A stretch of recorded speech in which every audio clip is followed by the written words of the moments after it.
Hello, good morning to all. Corresponding आत्ता सरांनी discussion झालं तुम्ही ऐकलंच असणार आहे. त्यामुळे तुमच्या सर्व क्लासमेटना एक निरोप द्या की जर समजा प्रेझेंटी जर कंटिन्युअसली अबसेंट असतील तर क्लासमधूनच करस्पॉन्डिंग ग्रुपमधून किंवा बाकीच्या गोष्टीमधूनच त्यांना रिमूव्ह केलं जाईल. जे काही होणाऱ्या नुकसानासाठी ते वैयक्तिक जबाबदार राहतील. कारण की या लेवलला तुम्हाला पुन्हा पुन्हा ह्या छोट्या छोट्या गोष्टी सांगणं काही योग्य नाही.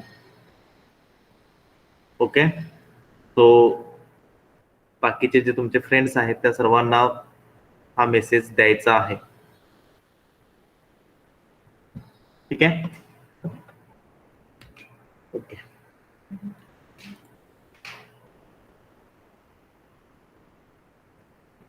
प्रेझेंट द्या 2 मिनिटांमध्ये पटकन. 101,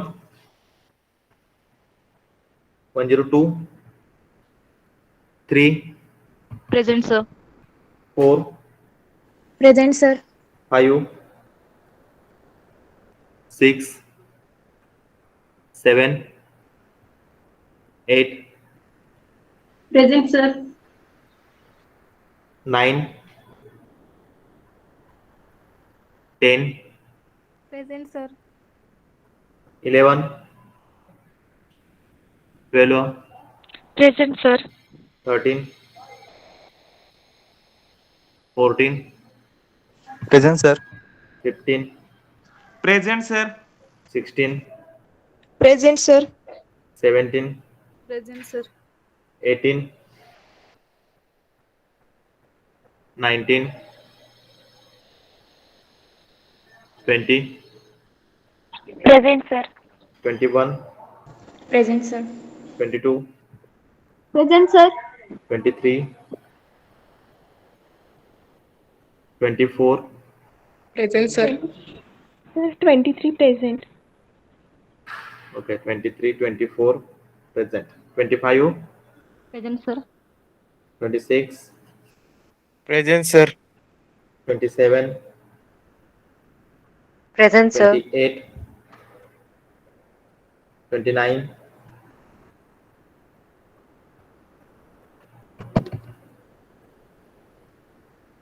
30, 31, Present, sir. 32, Present, sir. 33, 34, Present, sir. 35, Present, sir. 36, Present, sir. 37, Present, sir. 38, 39, Present, sir. 40, Present, sir. 41, Present, sir. 42, Present, sir. 43, 44.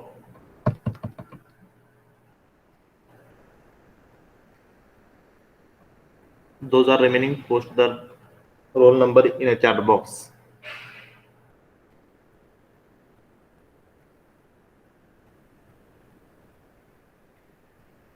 Okay, पुन्हा एकदा मी सर्वांना रिमाइंड करतो की बाकीचे जे तुमचे फ्रेंड्स आहेत त्यांना निरोप पास करा करस्पॉन्डिंग अटेंडन्सच्या बाबतीमध्ये.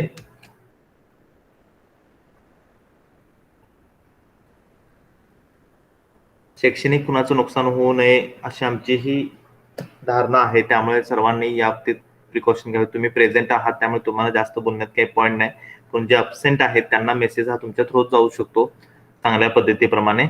तर त्यानुसार तुम्ही त्यांना तो मेसेज सेंड करा. ओके, करस्पॉन्डिंग आपण आपल्या सब्जेक्टकडे येऊया. लास्ट वन मध्ये आपण करस्पॉन्डिंग UMP टेस्टच्या संदर्भात आपण डिस्कशन करत होतो. Uniformly most powerful test. त्याच्या अगोदर आपण मोस्ट पॉवरफुल टेस्ट करून कशा पद्धतीने आपण UMP कडे येतो. ज्यावेळी अल्टरनेटिव्ह हायपोथेसिस हा आपला कॉम्पोजिट फॉर्म मध्ये असेल, म्हणजे greater than or less than form मध्ये असेल, तर ह्या केसमध्ये आपल्याला uniformly most powerful test occur होते. मग युनिफॉर्मली मोस्ट पॉवरफुल टेस्ट ज्यावेळी ऑकर होते त्यावेळी पुन्हा एक आपल्याला कंडिशनची गरज लागते, मोनोटॉनिकली लायक्लीहुड रेशो, जो की आपण θ1 आणि θ2 त्यावेळी आपण पर्टिक्युलर रिझन घेतो की θ1 इज ग्रेटर दॅन θ2.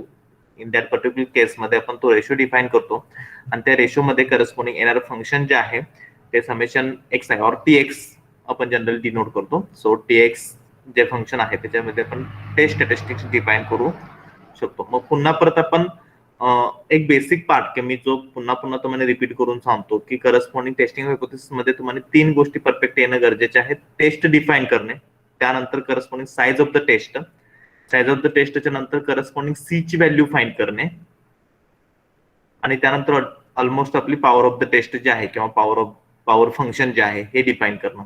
ह्याच गोष्टी आपण पुन्हा पुन्हा फाईन करत असतो. मग प्रत्येक ठिकाणी बदल काय होतो ते पर्टिक्युलर एक्झाम्पल आहे. त्या एक्झाम्पल असणारा पीडीएफ जो आहे त्या पीडीएफच्या किंवा करस्पॉन्डिंग पीएमएफ असेल त्याच्या रिलेटेड येणारा करस्पॉन्डिंग फंक्शन असेल.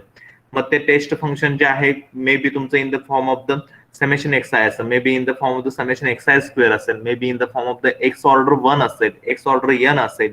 तर या फॉर्म मध्ये येणाऱ्या पर्टिक्युलर टेस्ट फंक्शनचं डिस्ट्रीब्युशन तुम्हाला नोन असणं गरजेचं आहे. सो अल्टिमेटली आपण ज्यावेळी टेस्टिंग हायपोथेसिसचा स्टडी करतो त्यावेळी आपल्याला इन्व्हॉल्व्ड असणारे डिस्ट्रीब्युशन तुम्हाला त्या करस्पॉन्डिंग येणारे डिस्ट्रीब्युशन याच्याविषयी नोन असणं गरजेचे आहेत, आणि त्यानुसारच आपल्याला पुढील गोष्टींचे परत आपल्याला व्हॅल्यूज फाइंड वगैरे करता येतात. ओके, सो इंटरनल जी झाली कसा होता पेपर काय?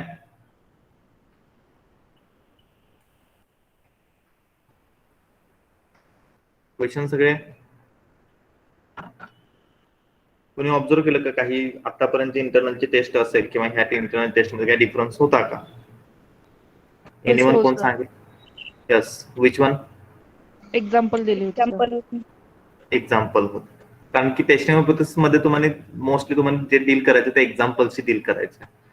सो आता इथून पुढे सो तुमचं आता फर्स्ट सेम होती त्यामुळे थोडंसं टफनेस लेवल असेल किंवा काय असेल ते थोडेसे डायल्यूट होते. आता थोडंसं तुमच्या दृष्टिकोनातून तुमची डेव्हलपमेंट होण्यासाठी क्वेश्चन जे असतील ते थोडेसे डिफरंट टाइप मध्ये असतील. सो मी ऑलवेज सांगतो जर तुम्हाला क्वेश्चन रीड करून जर तुम्हाला क्वेश्चन कळालं तर you have done half part of that solution. जर क्वेश्चन तुमचं अंडरस्टँडिंग झाला, जर क्वेश्चनच अंडरस्टँडिंग नाही झाला तर तुमचे क्वेश्चनचे आन्सर हे 100% करेक्ट येण्याचे चान्सेस जे आहेत ते मिनिमाइज होतात. So be care with corresponding reading with the questions and attend carefully questions in all subjects. कारण की फर्स्ट सेमिस्टर आणि सेकंड सेमिस्टर मध्ये, फर्स्ट सेमिस्टर मध्ये थोडेसे लॅक्युने असतात. लॅक्युने इन द सेन्स तुम्ही करस्पॉन्डिंग शिफ्टेड झालेला असतात, बऱ्याचशा काही गोष्टी असतात, त्यामुळे थोडंसं तुम्हाला तो काय म्हणतात किंवा ते पहिल्या ह्याचे जे पेपर्स आहेत त्या तिथं लेवल जे आहे ते थोडेसे तुम्हाला सॉफ्ट मध्ये ठेवले. पण तो सेकंड सेम पासून आता तुम्ही जर थोडंसं क्वेश्चनच्या बाबतीमध्ये वगैरे किंवा स्टडी जो आहे तो डिफरंट अँगलने विचार करणं गरजेचं आहे. त्याचबरोबर अदर दॅन नोट्स सुद्धा तुम्हाला काही गोष्टी रेफर करणं गरजेच्या आहेत. Okay, as a part of your master degree, कारण की तुम्ही मास्टर डिग्रीचा स्टडी करत आहात त्यामुळे ज्या नोट्स दिलेल्या आहेत त्या तुमच्यासाठी करस्पॉन्डिंग बायबल नसाव्यात. त्या व्यतिरिक्तही तुम्ही स्टडी करणं अपेक्षित आहे. त्या व्यतिरिक्त तुम्ही स्टडी करून काही डाऊट्स असतील, शंका असतील ते करस्पॉन्डिंग फॅकल्टीशी वगैरे तुम्ही डिस्कस करणं गरजेचं आहे. ऑलमोस्ट होमवर्कच्या बाबतीत तर मी तुम्हाला सांगितलं आहे की होमवर्क जो दिला आहे तो कम्प्लीट झालेला आहे असं कन्सिडर करूनच मी पुढे जातो. मला तर फक्त आता 1-2च रिप्लाय आले आहेत त्या करस्पॉन्डिंग होमवर्कच्या बाबतीत काय असेल ते क्वेश्चनच्या बाबतीमध्ये. ओके, पुन्हा पुन्हा त्या गोष्टी मी रिपीट करत नाही. तुम्ही वेल नोन आहात, वेल अंडरस्टँडिंग आहात, समजूतदार आहात, त्यामुळे त्या तुम्ही गोष्टी पार द्या. लास्ट वन लेक्चर मध्ये माझ्या माहितीनुसार आपला थेरम झाला होता आणि आपण एक्झाम्पल विषयी डिस्कस करत होतो, बरोबर? बोला yes no. Yes sir. Corresponding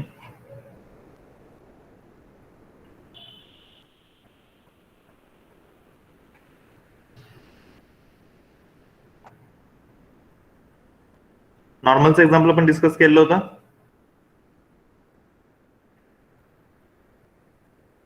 बोला. डिस्क्रीट युनिफॉर्मचं झालं होतं. यस, डिस्क्रिप्शन एक्झाम्पल चालू होतं. लास्ट वन तुम्हाला पार्ट जो आहे हा सोल्युशन साठी दिलेला होता.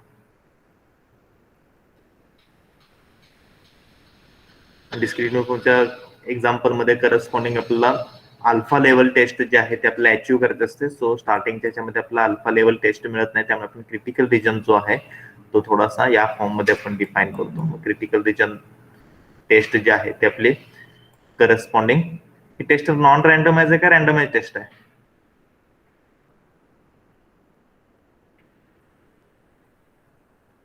टेस्ट ही रँडमाइज टेस्ट आहे का नॉन रँडमाइज आहे?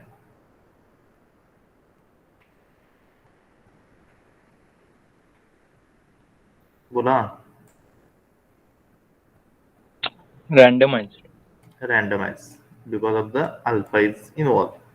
0 आणि 1 असेल तर तुमचे नॉन रँडमाइज, अदरवाइज तुम्ही कसं होते. तर इथं साईज अल्फाची टेस्ट आपल्याला अचीव्ह करायची आहे. सो करस्पॉन्डिंग ही टेस्ट आपण यानुसार डेव्हलप केली आणि ह्या पर्टिक्युलर टेस्टसाठी आपल्याला मग power of the about test is find करायचं आहे. मग ही फाइंड करत असताना आपल्याला काही व्हॅल्यूज आपण घेतले आहेत. म्हणजे n not is equal to 5. मग ऑब्व्हियसली आपला एच नॉट जो आहे तो एन इज इक्वल टू 5 और H one is an greater than 5. Ultimately आपल्याला काय फाइंड करायचं आहे, power of the test find करायचं. So power of the test हे अंडर द H1 असते. अंडर द H1 म्हणजे ऑब्व्हियसली आपल्याला फाइंड कशासाठी करायचे आहे, एन इज ग्रेटर दॅन 5 साठी आपल्याला फाइंड करायचं आहे. So n is greater than 5 साठी आणि ऍक्च्युली आपल्याला एन ची व्हॅल्यू इथे दिलेली आहे. स्मॉल एन असेल, अल्फा असेल, ह्या सर्व व्हॅल्यूज आपल्याला प्रोव्हाइडेड आहेत. ओके. सो पर्टिक्युलरली जे डिफाईन करायचं आहे ते व्हॅल्यू जे आहे ते आपल्या या फॉर्म मध्ये फॉर्म्युलेशन येणार आहे. Size corresponding power of the टेस्टचा. आता प्रश्न असा आहे की आपल्याला एक्सेनचे डील करायचं आहे. सो एक्सेनचे डील करायचं म्हणजे आपल्याला फर्स्ट वन इम्पॉर्टंट गोष्ट आहे की आपल्याला एक्सेनचं डिस्ट्रीब्युशन नोन असणं गरजेचं आहे, एक्स ऑर्डर एन. आणि देन मग बाकीच्या गोष्टी तुम्हाला फाईंड करता येईल. हे कोणी सॉल्व्ह केलेलं आहे? या नोट्स देऊन मला वाटतं की लास्ट वीक मध्येच फ्रायडेच्या अगोदरच नोट्स दिल्या त्या. सर आन्सर 0.05 म्हणजे power of the test. Power of the test 0.05. कारण एक्स ऑर्डर एन घेतोय त्याची व्हॅल्यू म्हणजे प्रोबॅबिलिटी 1 येते. मग 1 - 0.95 0.05. प्रोबॅबिलिटी 1 कशी येईल याची? त्याचं म्हणजे सीडीएफ आहे ना तो, एक्स ऑर्डर एनचा सीडीएफ जर बघितला तर F of x raise to n आणि डिस्क्रीट युनिफॉर्म साठी एफ ऑफ एक्स असतो x upon capital N. Capital N आपला 5 आहे आणि एक्स ची व्हॅल्यू पण 5 आहे. सो 5 कॅन्सल झाले, मग 1 रेस टू एन. सो 1 तिथं. कॅपिटल एन ची व्हॅल्यू काय आहे? 5.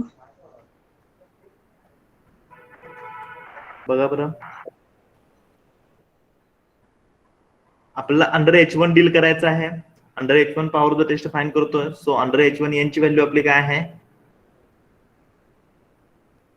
N is greater than 5.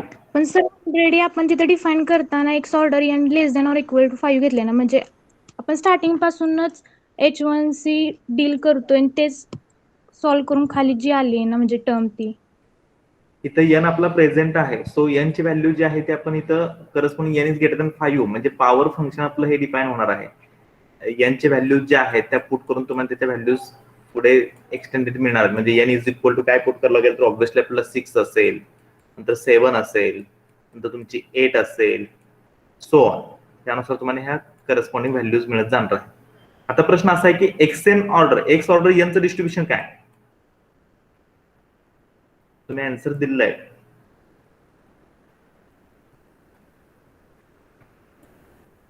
X order एनचं distribution F of x raise to N. F of x raise to या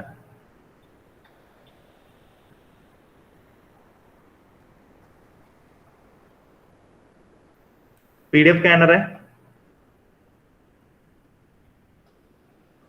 n into F of x raise to N minus 1 into F of X. म्हणजे असा येईल ना, N into X raise to N minus 1 upon capital N raise to N. Is it correct?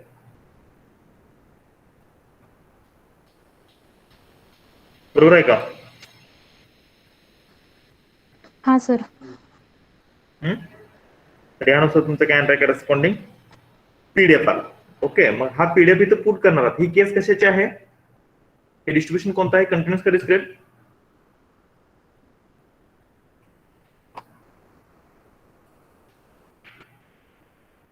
हा बोला.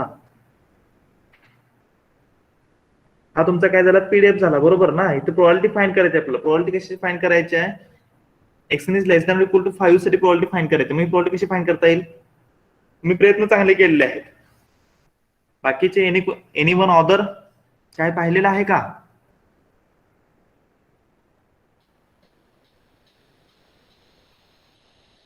हा बोला. ही केस कशाची आहे? डिस्क्रीटची आहे, बरोबर ना.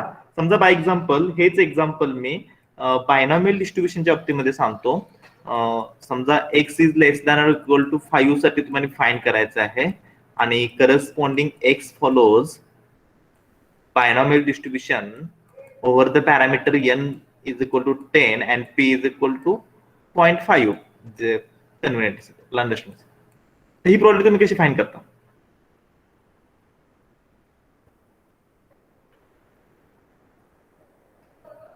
हा बोला, आन्सर द्या काहीतरी. ह्याचा प्रोबॅबिलिटी कशी फाइंड करता? X is less than equal to, same आहे ना हे, का डिफरंट आहे?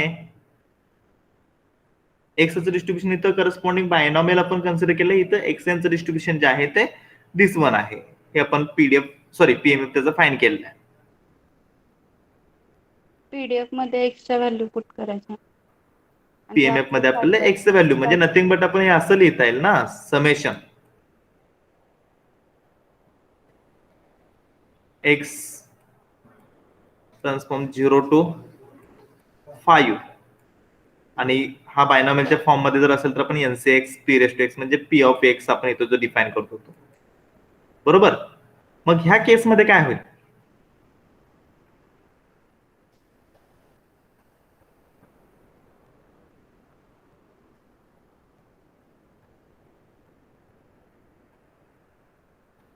तुम्ही फाइंड केलेली पीएमएफ ची व्हॅल्यू करेक्ट आहे, फक्त आपलं इथं डिस्क्रीटची प्रोबॅबिलिटी फाइंड करायची आहे. सो ही प्रोबॅबिलिटी जी आहे ती तुमची 1 मायनस, हे बाकी सर्व मी इरेज करतोय,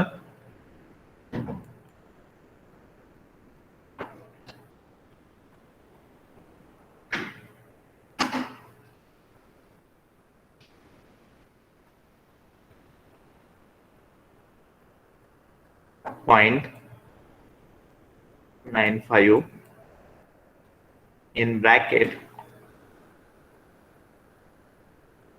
समेशन, मग एक्स ऑर्डर एन साठी असं आपलं तो, आता मी घेताना ते थोडस एक्स ऑर्डर एन जरी आपण पुट केलं तरी स्वतः 0 to 5, आणि आपली व्हॅल्यू जी आहे ती या फॉर्म मध्ये आहे ना, एन अपॉन कॅपिटल एन. जर इथं बघितलं तर आपल्याला ठीक आहे, capital N raise to n and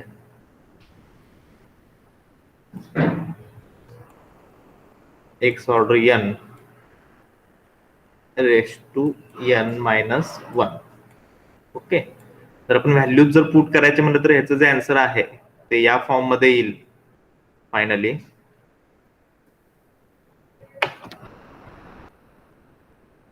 one minus 0.95 corresponding n upon N raise to n, म्हणजे हे अल्टिमेटली हे तुमचं काय आहे कॉन्स्टंटच्या फॉर्म मध्ये, म्हणजे एन म्हणजे 6 आहे. So capital N raise to 6 upon capital N raise to 6 into summation xn 0 to 5, and then after that this one x raised to n, म्हणजे करस्पॉन्डिंग x ची व्हॅल्यू जी आहे तुमची x raised to xn, जो आपला variable आहे तो 5, आणि xn 0 to 5 हे आपण डिफाईन केलं आहे. हा n तुमचा ऍज इट इज राहील, बाकी सर्व हे तुमच्या व्हॅल्यूज फाइंड होतील, त्यानुसार तुमची प्रोबॅबिलिटी जी आहे तो फॉर्म मिळेल. हे क्लिअर होतंय सर्वांना? सर पण आपल्याकडे बोला. सीडीएफ फंक्शन आहे, तर मग आपण ऍज इट इज सीडीएफ का नाही फाइंड करू शकत तिथं? म्हणजे आता पीडीएफ घेतला आपण, हा म्हणजे क्लिअर नाही झालं की तिथं सीडीएफ आपण फाइंड करू शकतो, तर मग पीडीएफ का घेतलाय? सीडीएफ फाइंड करायचं म्हणजे तुम्ही काय करणार आहे? म्हणजे सर आता आपण आपल्याकडे डिस्ट्रीब्युशन आहे ना, म्हणजे लेस दॅन इक्वल टू च्या फॉर्म मध्ये आहे, सो आपण सीडीएफ डिरेक्टली घेऊ शकतो ना. हा, सीडीएफ ची व्हॅल्यू काय ना सांग मला. कोणते म्हणजे सर त्या ह्याच्यामध्ये का फॉर्म मध्ये N X raise to N आले त्या फॉर्म मध्ये हा X raise to N N येईल फक्त, आणि divided by capital N. Capital X raise to म्हणजे X upon N raise to N. Capital N raise to 6 येईल ना. हा.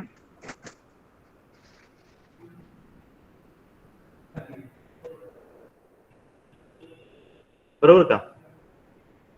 हो सर. आता हा ही जरी व्हॅल्यू फाइंड केली आणि ही व्हॅल्यू फाइंड केली तर आन्सर तुमचं सिमिलर. आता हे जर फॉर्म मध्ये तुम्हाला द्यायचं असेल आन्सर तर काय होणार आन्सर हे करस्पॉन्डिंग एक्सएनची व्हॅल्यू काय येणार तुमची 5 बरोबर. 5 raise to 6 upon n raise to 6 बरोबर ना. हा. आता कॅल्क्युलेट करा बघा व्हॅल्यू काय ते.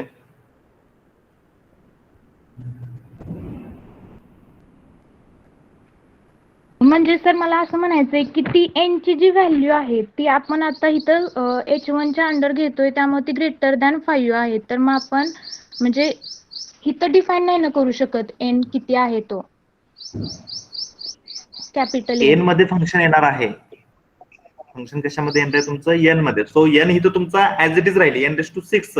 राहिला प्रश्न 5 रेस टू 6 ची व्हॅल्यू तुम्ही पुट केला किती व्हॅल्यू घेऊन तुम्हाला पुढचे कॅल्क्युलेशन करता येईल.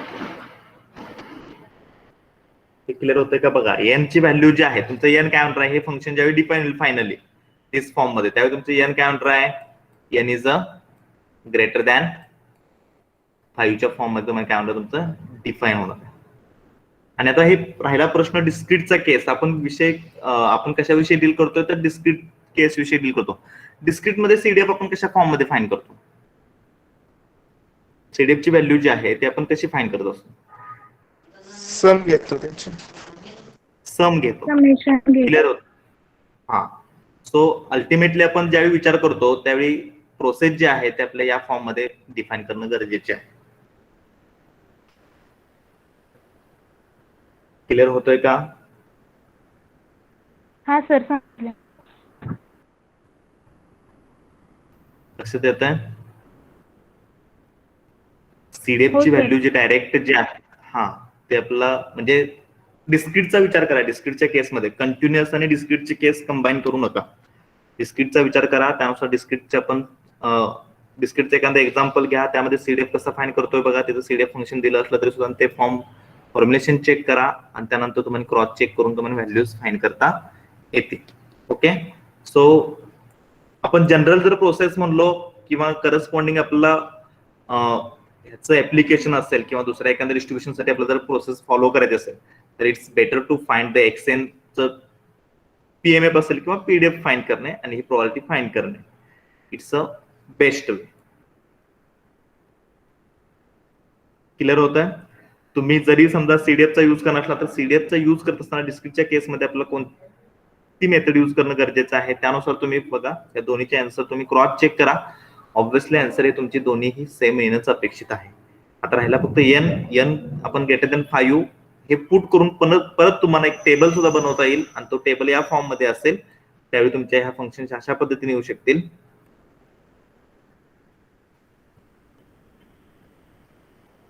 इथं तुमची एन ची व्हॅल्यू असेल आणि करस्पॉन्डिंग इथं तुमच्या कशाची व्हॅल्यू असणार आहे करस्पॉन्डिंग पॉवर फंक्शनची व्हॅल्यू असेल. आणि पॉवर फंक्शन जे आहे ते power function n is equal to 6 आणि स्ट्रिक्टली गेटर आहे n is equal to 7 n is equal to 8 आणि सो ऑन तुम्हाला ह्या व्हॅल्यूज फाइंड करता येतील. त्यानुसार तुम्हाला ते ग्राफिकल प्रेझेंटेशन सुद्धा पुन्हा परत तुम्ही ड्रॉ करू शकता. ओके. क्लिअर होत आहे. हो सर. ओके ठीक आहे. पुढे जा. त्यामुळे तुम्ही ट्राय करा. तुम्ही ट्राय केलेल्या मेथड्स तुम्ही बरोबर वे जात आहात. तुमच्या त्यात काही मायनर करेक्शन असतात ते करेक्शन करून तुम्हाला परत त्याचा आन्सर तुम्हाला इझिली फाइंड करता येतं. ओके. तर इथपर्यंत आपण करस्पॉन्डिंग हा पार्ट. आता ह्याच्यानंतरचा नेक्स्ट जो पार्ट आहे तो पार्ट करस्पॉन्डिंग. यामध्ये काही मी एक्झाम्पल एमपीचे एक्झाम्पल पण घेतलेले आहेत त्याचबरोबर काही युएमपीचे एक्झाम्पल आहेत आणि मेन इम्पॉर्टंट पार्ट जो की युएमपी टेस्ट जे आहे ते करस्पॉन्डिंग टू साइडेड जर अल्टरनेटिव्ह असेल तर कोणत्या केसमध्ये युएमपी टेस्ट एक्झिस्ट होते आणि कोणत्या केसमध्ये युएमपी टेस्ट एक्झिस्ट होत नाही ह्याच्या संदर्भातले विथ एक्झाम्पल आपल्याला एक्सप्लेनेशन बघायचं. म्हणजे पहिला पार्ट बघा की आपण एमपी टेस्ट बघितला, एमपी टेस्ट करून परत वन साइडेड कडे आलो, वन साइडेड करून परत आपण युएमपी टेस्ट मध्ये आलो. युएमपी टेस्ट मध्ये परत ज्यावेळी टू साइडचा प्रश्न येणार आहे, म्हणजे theta is not equal to theta not, त्यावेळी दोन्ही केसेस तुमच्या अरायज होतात. Theta is may be greater than the theta not, theta may be less than theta not. मग त्या केसेस मध्ये आपण जनरली काय करतो की दोन्हीही केस आपण सेपरेटली पॉवर फंक्शन फाइंड करून त्याचं जे नेचर आहे ते चेक करून आपल्याला तिथं करस्पॉन्डिंग युएमपी टेस्ट एक्झिस्ट होते किंवा नाही याच्याविषयी कन्फर्मेशन देतो. आता युएमपी टेस्ट एक्झिस्ट होण्यासाठी टू साइडेड साठी काही कंडिशन आहे. म्हणजे पिटमन फॅमिली जी आहे, जे आपण लास्ट वन एस्टिमेशन थेरीच्या पेपरमध्ये पिटमन फॅमिली विषयी आपण डील केलं होतं. पिटमन फॅमिलीचे बिलॉंग्स जे डिस्ट्रीब्युशन आहेत ते UMP test for two sided follow होतात, आणि वन पॅरामीटर एक्सपोनेन्शियल फॅमिलीचे जे डिस्ट्रीब्युशन आहेत ते two sided UMP test follow होत नाही. असा एक रिझल्ट आहे, तो सुद्धा आपण क्रॉस व्हेरीफाय करणार आहे. ओके, त्यापूर्वी करस्पॉन्डिंग एक्झाम्पल बघूया. एक्झाम्पल आपण ID random form geometric distribution with parameter theta to test the hypothesis theta is less than or equal to theta naught against theta is greater than theta naught. Find UMP alpha level test and the power function. आता alpha level taste find करायचं आहे. So पहिल्यांदा first one आपल्याला one parameter एक्सपोनेन्शियलची belong होतं की नाही हे आपल्याला चेक करता येईल. वन पॅरामीटर एक्सपोनेन्शियलची बिलॉंग होत असेल आणि करस्पॉन्ड टीएक्स चं फंक्शन आणि करस्पॉन्डिंग क्यू ऑफ थीटाचं फंक्शन याच्यामध्ये काय रिलेशन आहे हे चेक करून डिक्रीजिंग आहे का इन्क्रीजिंग आहे त्यानुसार आपण लेस दॅन का ग्रेटर दॅन हे आपण डिफाईन करत असतो. आता हा आपण पार्ट एमएलआर टेस्ट मध्ये बघितलेला आहे, डिक्रीजिंग का इन्क्रीजिंग. त्यातीलच एक एक्झाम्पल जॉमेट्रिक अशा काही केसेस आहेत की जिथं तुमचा अल्टरनेटिव्ह हायपोथेसिस ग्रेटर दॅन असताना सुद्धा तुमचा रिजेक्शन रिझन जो आहे तो करस्पॉन्डिंग लेस दॅनच्या फॉर्म मध्ये येतो. जनरली आपण करस्पॉन्डिंग जर इथं ग्रेटर दॅन असेल तर ग्रेटर दॅनच्याच फॉर्म मध्ये येत असतो, परंतु काही डिस्ट्रीब्युशन्स आहेत की ज्याच्यामध्ये आपल्याला ते अपोजिट कंडिशन लाईज होते. त्यातील हे एक एक्झाम्पल म्हणजे जॉमेट्रिक डिस्ट्रीब्युशन. तर जॉमेट्रिक डिस्ट्रीब्युशनच्या बाबतीमध्ये जर आपण लॉग ऑफ 1 मायनस थीटाचं फंक्शन आणि टीएक्सचं फंक्शन याचे रिलेशन जर बघितलं तर ते डिक्रीजिंग फॉर्म मध्ये आहे. So as increasing theta therefore decreasing form मध्ये येतं, त्यावेळी TX is less than theta. जर समजा हे इन्क्रीजिंग फॉर्म मध्ये येत असतं तर आपल्याला ऑब्व्हियसली ग्रेटर दॅनच्या फॉर्म मध्ये आपण हे व्हॅल्यू घेतली असेल. आता ह्याच्यासाठी मोल्टनिक लाईकलीहुड असेल किंवा करस्पॉन्डिंग आपण एमपी टेस्ट असेल, यामध्ये बरेच वेळा ह्याविषयी आपण डिस्कशन केलेलं आहे. ओके, तो अल्टिमेटली जॉमेट्रिक डिस्ट्रीब्युशन मध्ये करस्पॉन्डिंग क्रिटिकल रिजन जो आहे तो लेस दॅन फॉर्म मध्ये आपण फाईन होतो. त्यानंतर जॉमेट्रिक डिस्ट्रीब्युशनचं जनरलायझेशन म्हणजे समेशन एक्सआयचा फॉर्म जर घेतला तर निगेटिव्ह बायनॉमियल डिस्ट्रीब्युशन आपल्याला मिळणार आहे. अल्टिमेटली ह्या फॉर्म नुसार आपल्याला ही टेस्ट डेव्हलप करता येईल आणि ऑब्व्हियसली साईज जी आहे ती साईज आपण कशी डिफाईन करणार आहे, corresponding which is equal to alpha. मग ही अल्फा साईज डिफाईन करत असताना पुन्हा परत probability of summation x i is less than t not ह्याच्यासाठी पुन्हा परत इथं सीडीएफ फंक्शनचा यूज करणार आहोत आपण. आणि ते सीडीएफ फंक्शन जे आहे ते आपल्याला in the form of the आपण कशाचे लिहितो, PMF function summation over t transform 0 to T0 strictly less than. आता ह्या गोष्टीमध्ये इथं आपल्याला काळजी घ्यावी लागते. स्ट्रिक्टली लेस दॅन आहे, सो आपल्याला इथं पुट करताना T0 मायनस 1 हे पुट करणं गरजेचं आहे. समेशन घेत आहोत आपण. तर हे डेरिव्हेशन तुम्ही सॉल्व्ह केला की करस्पॉन्डिंग आपल्याला व्हॅल्यू जे आहेत ते इथे अल्फाची व्हॅल्यू पुट केले की करस्पॉन्डिंग गॅमाची व्हॅल्यू आणि T0 ची व्हॅल्यू हे सायमल्टेनियसली आपण कॅल्क्युलेट करू शकतो. इथं तुम्हाला थीटा नॉट आणि अल्फाची व्हॅल्यू प्रोव्हाइड केली असेल आणि ह्या व्हॅल्यू आपल्याला फाइंड करता येईल. हे फक्त तुम्हाला मी ऍडिशनल एक एक्झाम्पल दिलेलं आहे की करस्पॉन्डिंग केस ग्रेटर दॅन असताना तुमचा क्रिटिकल रिजन हा लेस दॅन फॉर्म मध्ये येतो आणि पर्टिक्युलर डिस्क्रीट डिस्ट्रीब्युशन विषयी आपण ज्यावेळी डील करतो त्यावेळी आपल्याला लेस दॅन आहे का लेस दॅन इक्वल टू आहे ह्या सर्व गोष्टींची केअर घेणं गरजेचे आहे. आणि त्यानुसार आपण डिफाईन करत असताना पीएमएफ फंक्शन पीडीएफ फंक्शन त्या गोष्टींची केअर घेऊन आपल्याला हे इक्वेशन डिफाईन करता येतं. अल्टिमेटली आपलं पॉवर फंक्शन जे आहे ते सुद्धा या फॉर्म मध्ये आपल्याला डिफाईन करता येतं. आता याच्या पुढचे जे कॅल्क्युलेशन्स आहेत किंवा याचे आन्सर्स दिलेले नाहीत, कारण की ज्यावेळी आपण प्रॅक्टिकलचे एक्झाम्पल डील करणार आहात तुम्ही त्यावेळी तुम्हाला तिथं अल्फा दिलेला असेल, थीटा नॉट दिलेला असेल आणि तुम्हाला करस्पॉन्डिंग त्याच्या व्हॅल्यूज फाइंड करता येतील. पुढे एक मी एक्झाम्पल घेतलेलं आहे नॉर्मलच ह्या करस्पॉन्डिंगच, की जिथं आपल्याला थिटा नॉट आणि अल्फाची व्हॅल्यू प्रोव्हाइडेड आहेत आणि त्यानुसार आपल्याला फंक्शन कसे ड्रॉ करता येतात किंवा काय वगैरे ह्याविषयी आपण तिथं डील करणार. ओके, तर अशा पद्धतीने लक्षात घ्या की करस्पॉन्डिंग मी थोड्या वेळापूर्वी सांगितलं आपल्याला कोणकोणत्या गोष्टी महत्वाच्या आहेत. तर करस्पॉन्डिंग जे तुम्ही डिस्ट्रीब्युशन डील करता, एक्सचं डिस्ट्रीब्युशन कोणतं आहे, त्यानंतर तुमचा टीएक्स आपण म्हणू की जो टेस्ट स्टॅटिस्टिक्स साठी यूज करणार आहात त्या टीएक्सचं येणारं डिस्ट्रीब्युशन कोणतं आहे आणि ते रिलेटेड टीएमएफ आहे का पीडीएफ आहे हे पण मोस्ट इम्पॉर्टंट आहे. हे तुम्ही जनरली तुम्हाला नोन असतं. आणि ह्या टीएक्स मध्ये कोणकोणत्या गोष्टी आपण डील करतो, तर ऑब्व्हियसली पुन्हा एकदा मी रिपीट करतो, समेशन एक्स आय असेल, एक्स ऑर्डर 1 असेल, एक्स ऑर्डर एन असेल. आफ्टर दॅट करस्पॉन्डिंग तुमच्या व्हॅल्यू ज्या आहेत त्या एक्साय स्क्वेअर सुद्धा आपण बघतो सिग्मा स्क्वेअरच्या बाबतीमध्ये ज्यावेळी डील करतो त्यावेळी. अशा काही केसेस आहेत की जिथे आपल्याला ह्या गोष्टी डिफाईन करायच्या. त्याचबरोबर कधी कधी मॉड्युलस ऑफ एक्स सुद्धा पार्ट येऊ शकतो. मॉड्युलस ऑफ एक्सचं पार्ट आलं तर त्यावेळी कोणकोणत्या केसेस कशा पद्धतीने लायज होतात त्याचं एक एक्झाम्पल पण इथं पुढे घेतलेलं आहे. सो केअरली ह्या गोष्टी बघा आणि त्यानुसार ह्या सर्व गोष्टी पूर्णपणे अंडरस्टँडिंग करून घ्या. अदरवाईज पाहिलं तर इझी पार्ट आहे. काय फाईन करायचं आहे, तुम्ही आता हे एक्झाम्पल विचार केला तर इथं काय केलेलं आहे, करस्पॉन्डिंग वन पॅरामीटर एक्सपोनेन्शियलची प्रॉपर्टी चेक केली, त्या प्रॉपर्टीमध्ये करस्पॉन्डिंग थिटा नॉटचं फंक्शन हे डिक्रीजिंग फॉर्म मध्ये का इन्क्रीजिंग फॉर्म मध्ये ते चेक केलं. त्यानुसार टीएक्स म्हणजे टेस्ट स्टॅटिस्टिक म्हणता येईल आपल्याला करस्पॉन्डिंग, त्यानुसार टेस्ट डिफाईन केली. पहिला पार्ट तुमचा कोणता आहे, टेस्ट डिफाईन करणे. टेस्ट डिफाईन केल्यानंतर size of the test, size of the test define केली की परत नंतर करस्पॉन्ड टेस्ट डिफाईन केलेलं जे स्टॅटिस्टिक लाईज झालंय त्याच्या डिस्ट्रीब्युशनवरून त्याचं फाइंडिंग करणे, आन्सर्स फाइंडिंग करणे, हा तिसरा पार्ट येतो. मग त्याच्यानंतर पुढे size of the test find केली की ऑलमोस्ट तुम्ही corresponding power of the test find करू शकता.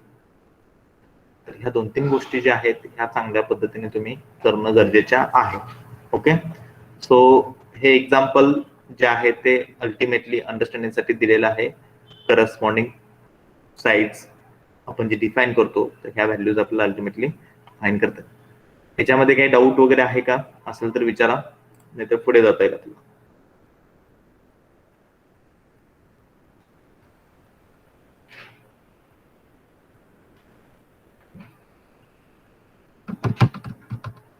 हा बोला.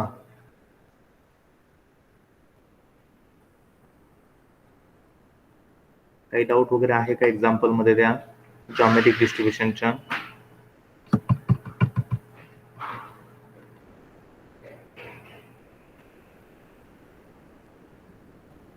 हा एस नो मध्ये काहीतरी आन्सर द्या. तसं बघितलं तर ह्या एक्झाम्पल मध्ये आपण नवीन, हा बोला. डाऊट नाही सर काय.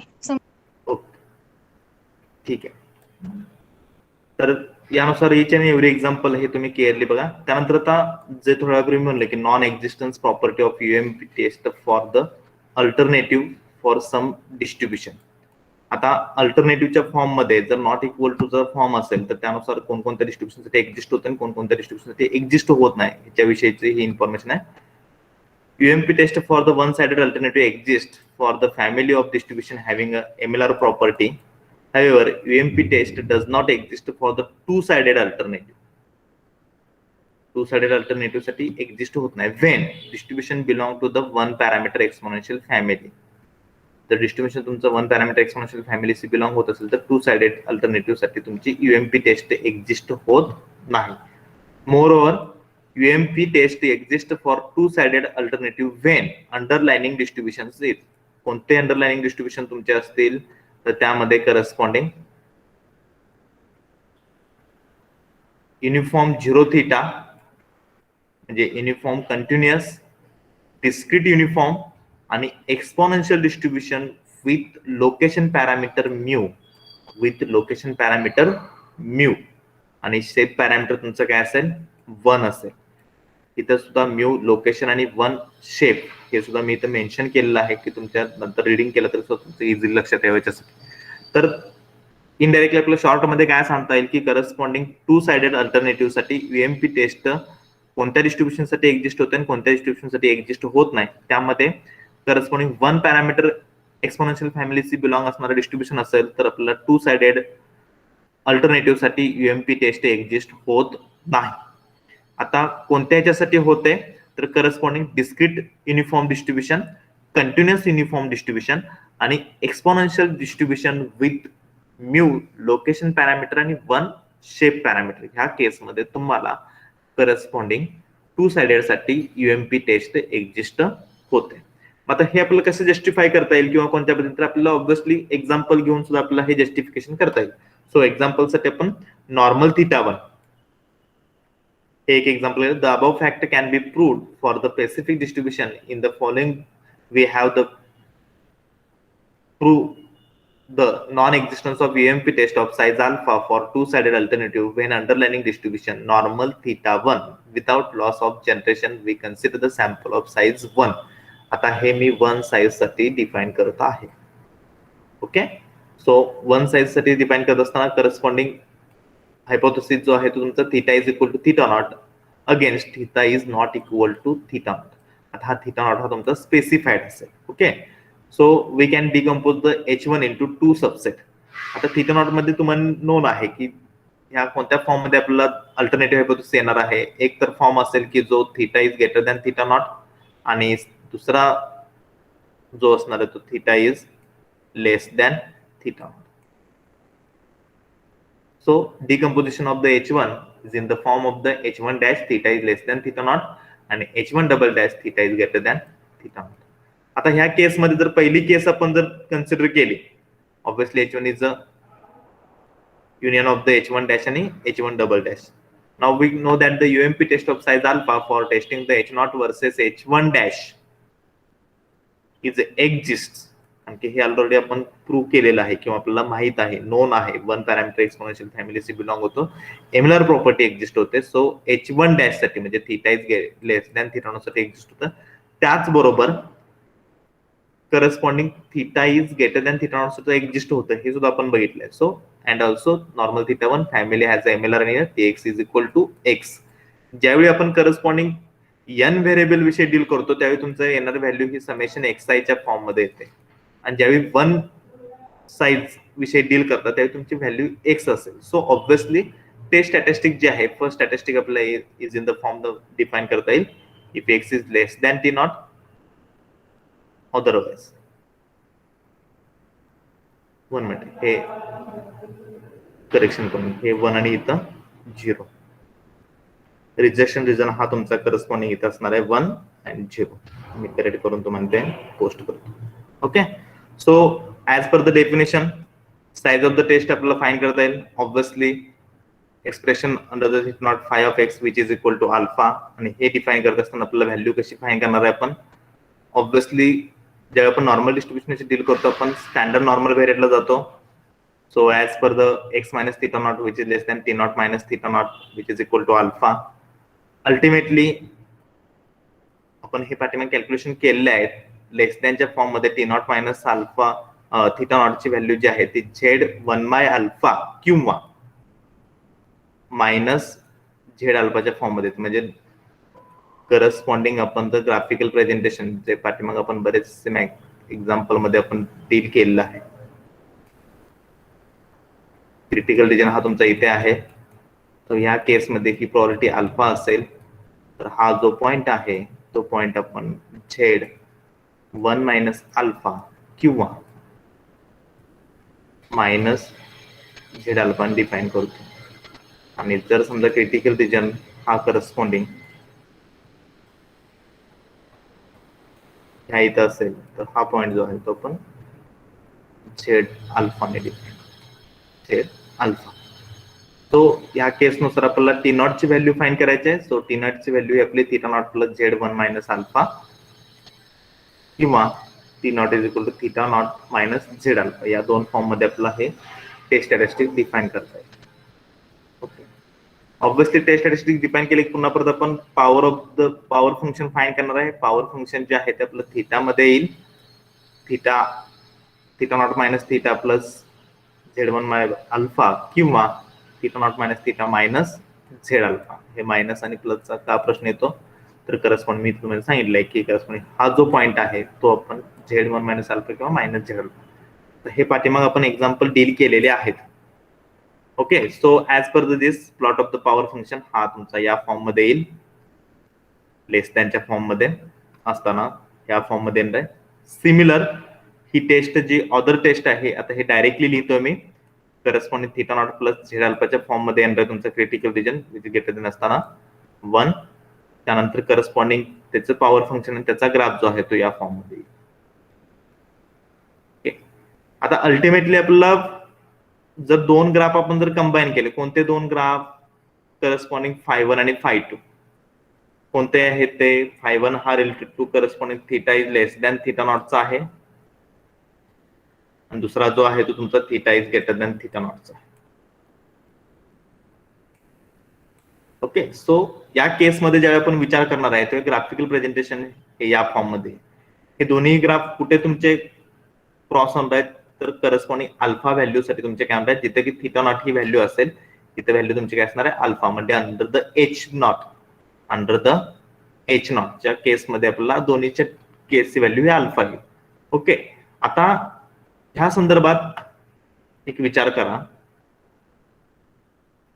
ज्यावेळी माझा थीटा हा लेस दॅन थीटा नॉट आहे, ओके, म्हणजे केस कोणते येणार आहेत, तर हा पार्ट येणार आहे, इथून सर्व या साईडला पार्ट येणार. आता ह्या दोन्ही साईडच्या ह्याच्यामध्ये हे पॉवर फंक्शनचा जर विचार केला मी, हे पॉवर फंक्शन हे डॉटेड लाईनने जे पॉवर फंक्शन इंडिकेट केलेलं आहे ते कशाचं आहे, तर करस्पॉन्डिंग φ2 टेस्टच आहे, φ2 टेस्ट.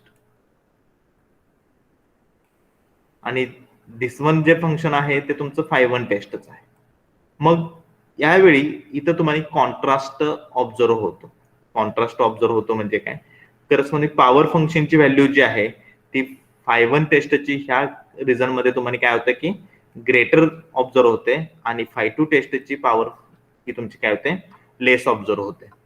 सेम अपोजिट इथं ऑब्झर्व होईल तुम्हाला, φ1 टेस्टची करस्पॉन्डिंग पॉवर जी आहे ती तुम्हाला लेस ऑब्झर्व होईल आणि करस्पॉन्डिंग φ2 टेस्टची पॉवर ही तुमची काय होईल, ग्रेटर ऑब्झर्व होईल. म्हणजे जर आपण थीटा नॉट आणि लेस दॅन आणि ग्रेटर दॅनच्या फॉर्मच्या बाबतीत जर φ1 आणि φ2 चा जर विचार केला तर आपल्याला इथं पॉवर ज्या आहेत त्या करस्पॉन्डिंग पर्टिक्युलर रिजन मध्ये तुम्हाला इनव्हर्स फॉर्म मध्ये जाणवतात. म्हणजेच आपल्याला पर्टिक्युलर टेस्ट जी आहे ती पॉवरफुल टेस्ट,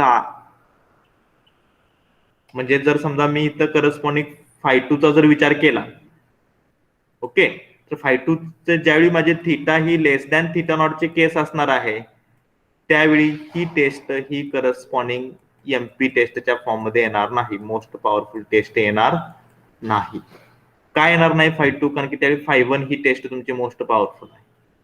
अपोजिट फॉर्म मध्ये ज्यावेळी मी विचार करणार आहे दुसऱ्या केसमध्ये, थीटा हा तुमचा ग्रेटर दॅन थीटा नॉट असेल त्यावेळी तुमची करस्पॉन्डिंग φ1 ही टेस्ट आहे ही एमपी टेस्ट नसणार आहे, मोस्ट पॉवरफुल टेस्ट येणार नाही.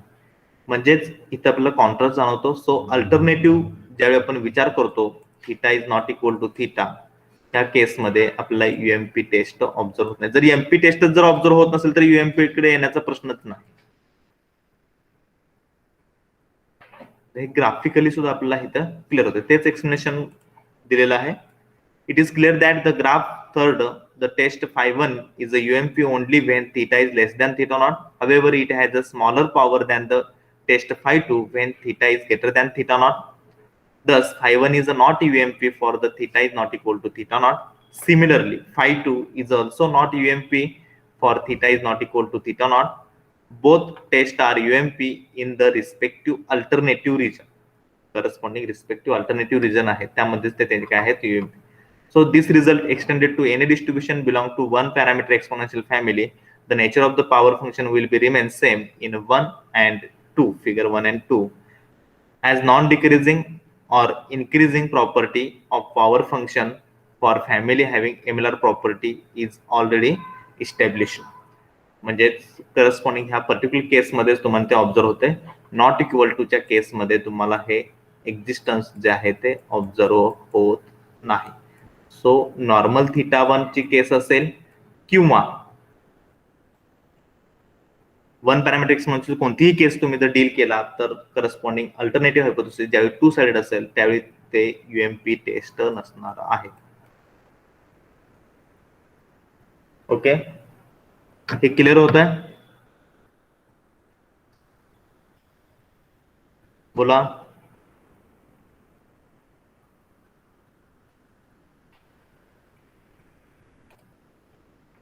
हा बोला पटकन, yes no. Yes sir. Okay, आता हा जो रिझल्ट आहे carry out the above example with n observation साठी तुम्हाला होमवर्क साठी दिलेला आहे. तुम्ही एन ऑब्झर्वेशन साठी काय बदल होणार तो समजायचे एक्सरसाइज चा फॉर्म येईल आणि त्यानुसार तुमचे करस्पॉन्ड टेस्ट फंक्शन मध्ये बाकीचं कोणत्या ह्याच्यामध्ये बदल होणार नाही. ओके, आता थोड्या वेळापूर्वी मी म्हणलं होतं की याच्यामध्ये काही एमपीचे पण एक्झाम्पल मी इन्क्लूड केले आहेत. कशासाठी तर काही पार्ट जो आहे की मॉडेलच्या बाबतीत असेल किंवा काय असेल तर तो अंडरस्टँडिंग होण्यासाठी हे एक एक्झाम्पल मी इन्क्लूड केलेलं आहे इथे. आता एक्झाम्पल बघा, केअरली रीड करा. Suppose X a sample of size 1 has a normal 0 density fx under h naught. म्हणजे h naught चं डिस्ट्रीब्युशन जे आहे ते fx आहे आणि fx हे नॉर्मल 0 आहे. The alternative hypothesis h1 has a double exponential density. Double exponential density आहे आणि ती आपल्याला डिफाइन केलेली आहे. ती corresponding 1/2 exponential of modulus of x. x lies between -infinity to infinity. तर आपल्याला अल्टिमेटली इथे जे आहेत हे आपल्याला दोन डिस्ट्रीब्युशन मिळालेले आहेत. ते करस्पॉन्डिंग फर्स्ट वन डिस्ट्रीब्युशन जे आहे, थोडक्यात जर आपण एफएक्सच्या बाबतीत जर विचार केला, हे डिस्ट्रीब्युशन जे आहे तुमचं कोणतं आहे तर नॉर्मल 0 म्हणजे जर पीडीएफ काय आहे जर सांगा मला पटकन. नॉर्मल 0 1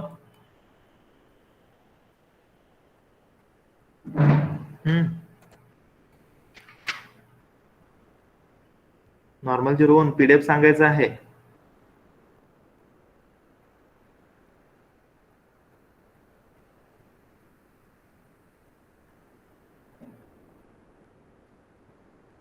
आवाज येतोय का? प्रेझेंट आहात का?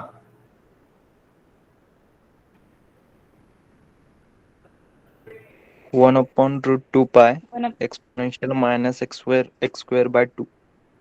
येस. ओके, सो आता आपल्याला इथं करस्पॉन्डिंग एमपी टेस्ट विषयी डील करता येईल. मग MP test also note that the density function is completely specified under the H naught and under the h1. हे कम्प्लिटली डिफाईन केले आहेत. मग ज्यावेळी कम्प्लिटली डिफाईन केले असेल त्यावेळी आपल्या हायपोथेसिस कोणत्या फॉर्म मध्ये येतात? बोला, हायपोथेसिस कोणत्या फॉर्म मध्ये येतात? सिंपल फॉर्म मध्ये. इथं कुठेही मेन्शन केलं नव्हतं की एमपी टेस्ट तुम्ही अप्लाय करा किंवा तुम्ही कोणती टेस्ट अप्लाय करायची, एमपी करायची किंवा युएमपी याच्याविषयी काही डील केलं नव्हतं. परंतु इथे आपल्याला ऑब्झर्व होतं की एच नॉट आणि H1 हे क्लिअरली स्पेसिफाय आहे. So simple versus simple, simple versus simple असेल तर using the NP theorem the MP test critical region आपण डिफाइन करू शकतो. कसा डिफाइन करू शकतो तर corresponding PDF function under the H1, PDF function under the H0 याचा जर रेशो घेतला तर ग्रेटर दॅन के साठी आपण डिफाइन करू शकतो. सो F1 चं जे डिस्ट्रीब्युशन आहे ते 1/2 exponential modulus of x e raise to त्या फॉर्म मध्ये आपल्याला इथे डिफाइन केलेलं आहे. तर मायनस आहे. So 1/2 e raise to minus modulus of x 1/√2 pi e raise to minus x square by 2. आता हे आपल्याला सिम्प्लिफाय करायचं आहे. आता हे सिम्प्लिफाय करत असताना हा मॉड्युलस ऑफ x हा जो आहे तो आपल्या इथे प्रेझेंट राहणार आहे आणि त्यानुसार आपल्याला विचार करणं गरजेचं आहे. मग हे सिम्प्लिफिकेशन करत असताना ऑब्व्हियसली आपल्याला सिम्प्लिफिकेशन या फॉर्म मध्ये root of pi by 2 e raise to modulus of x plus x square by 2.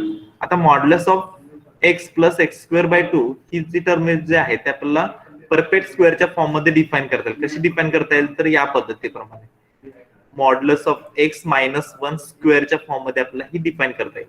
So modulus of -1 square minus 1 जर आपण हे करस्पॉन्डिंग जर सिम्प्लिफाय केलं तर येणारा आन्सर हे तुमचं या फॉर्म मध्ये येणार आहे. Modulus of x plus x square by 2 हे तुम्हाला आता क्लिअरली होईल. ए मायनस बी ब्रॅकेट स्क्वेअर करून तुम्ही हे जर सिम्प्लिफाय केलं तुम्हाला आन्सर त्या फॉर्म मध्ये. ओके, अल्टिमेटली आपला फायनल आन्सर काय मिळणार आहे? So e raise to something आहे, हे कॉन्स्टंट आहे, कॉन्स्टंट तिकडे मल्टिप्लाय मी आता के चा के डॅश के डबल डॅश वगैरे हे कॅरी फॉरवर्ड करत गेलेलो आहे आणि त्याच्यानुसार हे मी डिफाईन करत आहे. तर corresponding 1/2 modulus of x minus 1 square minus 1 greater than K double dash form. Okay, so ultimately मला ज्यावेळी हे कॉन्स्टंट विषय डिफाईन करायचा आहे तर स्क्वेअरचा फॉर्म जो आहे तो मी पॉझिटिव्ह फंक्शन म्हणजे ग्रेटर दॅन, कारण की जर याचा विचार केला तर आपलं व्हॅल्यू जे आहे ते मॉड्युलस ऑफ एक्स मायनस 1 च्या फॉर्म मध्ये मी डिफाईन करतो. आता ही पॉझिटिव्ह व्हॅल्यू आहे, स्क्वेअर आहे, ऑब्व्हियसली पॉझिटिव्ह येणार आहे. पॉझिटिव्ह व्हॅल्यू ही पर्टिक्युलर कॉन्स्टंट पेक्षा ग्रेटर आहे. सो मग हेच मी in the form of the modulus of x minus 1 greater than c च्या फॉर्म मध्ये डिफाईन करतो. तुम्ही म्हणाल की सर इथपर्यंत का आपण डिस्क्रिप्शन घेतोय किंवा हे सिम्प्लिफिकेशन का घ्यायचं? त्यासाठी आन्सर असा आहे की आपला हा जो फॉर्म मिळतो की modulus of x plus x square by 2, तर तुम्ही हे स्टॅटिस्टिक म्हणून जर घेतला तर तुम्ही डिस्ट्रीब्युशन डिफाईन करत असताना मॉड्युलस ऑफ एक्सचं डिस्ट्रीब्युशन डिफाईन करणार का एक्स स्क्वेअरचं डिस्ट्रीब्युशन डिफाईन करणार का? मग परत पुन्हा आपल्याला काय करावं लागेल की मॉड्युलस ऑफ एक्सचं डिस्ट्रीब्युशन डिफाईन करावं लागेल, त्याचबरोबर एक्स स्क्वेअर बाय 2 चं डिस्ट्रीब्युशन डिफाईन करावं लागेल आणि परत ते जर दोन्ही इंडिपेंडेंट आहेत हे कन्सिडर करून परत त्याचं ऍडिशनचं डिस्ट्रीब्युशन डिफाईन करावं लागेल. तर आपलं टेस्ट स्टॅटिस्टिकच्या पुढच्या गोष्टी आपण फाईन करू शकतो. कोणत्या? पुन्हा मग साईज ऑफ द टेस्ट असेल किंवा पॉवर ऑफ द टेस्ट असेल त्या फाईन करू शकतो. तर त्यासाठी आपण काय करतो, हे सिम्प्लिफिकेशन करतो. सो अल्टिमेटली आपल्याला व्हॅल्यू कोणती मिळालेली आहे तर modulus of x minus 1 greater than C. पुन्हा जर ह्याचं मी सिम्प्लिफिकेशन केलं तर अल्टिमेटली मला ही व्हॅल्यू जी आहे ती या फॉर्म मध्ये मिळणार आहे. मॉड्युलस ऑफ एक्स, आता हा एक पार्ट इम्पॉर्टंट आहे मॉड्युलसच्या बाबतीत.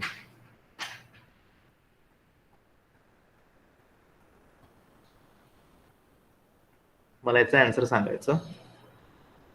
Modulus of x is less than 2 हे आपण कसं लिहू शकतो?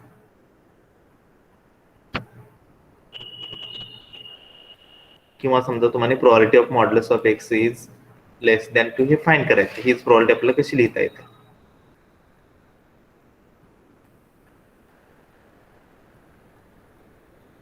बोला. -2 ग्रेटर दॅन एक्स लेस दॅन 2. येस, म्हणजे लॉजिकली आहे हे पूर्णपणे. मॉड्युलस ऑफ एक्स ची व्हॅल्यू लेस दॅन 2 आहे म्हणजे ऑब्व्हियसली एक्स ची value he lies between -2 to 2 असणार आहे. सेकंड, जर समजा अशी सिच्युएशन असेल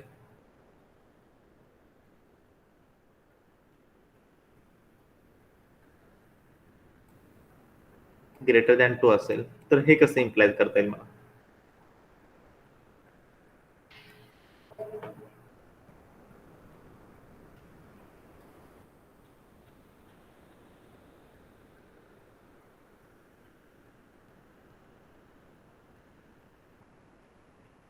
मॉड्युलस ऑफ एक्स ची व्हॅल्यू ग्रेटर दॅन 2 आहे, तर या केसमध्ये आपल्याला या फॉर्म मध्ये मला प्रोबॅबिलिटीच्या फॉर्म मध्ये डिफाईन करायची आहे. तर कशी डिफाईन करता येईल? किंवा इथं एक्स ची व्हॅल्यू कोणती असण्याचे चान्सेस आहेत की ज्यावेळी मॉड्युलस ऑफ एक्स ची व्हॅल्यू ही तुमची ग्रेटर दॅन 2 असेल?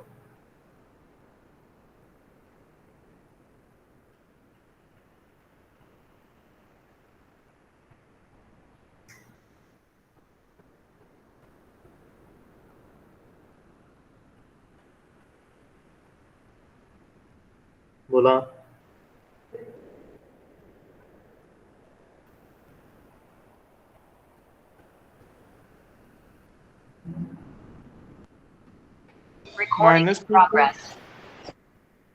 -2 to 2 च्या मध्ये नसणाऱ्या व्हॅल्यू. हा, मला सांगा मॉड्युलस ऑफ एक्स हा 2 पेक्षा ग्रेटर आहे. ओके, सो 2 च्या व्हॅल्यू कोणत्या असणार आहेत? हा पुन्हा रिपीट. -2 to 2 मध्ये ज्या व्हॅल्यू नसणार आहेत त्या व्हॅल्यू त्या एक्स मध्ये येणार, एक्सच्या व्हॅल्यू येणार आहेत. बरोबर, म्हणजेच हे फॉर्म मला या फॉर्म मध्ये लिहिता येईल का बघा बरं. एक्स इज ग्रेटर दॅन 2 और एक्स इज लेस दॅन -2.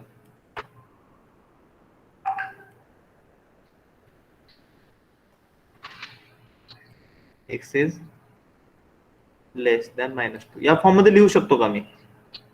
हा सर. हे क्लिअर होतंय सर्वांना?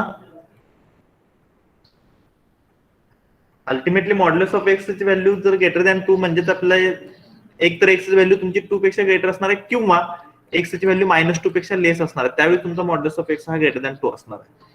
तर ह्या सेम केसनुसार इथं हे एक्सप्लेनेशन दिलेलं आहे, फक्त हे एक्सप्लेनेशन मी तुम्हाला केच्या फॉर्म मध्ये घेतलेलं आहे की आपल्याला हे मॉड्युलस ऑफ एक्स -1 हा ग्रेटर दॅन सी फॉर्म मध्ये असेल, म्हणजे इथं 2 केसेस लाईज होतील.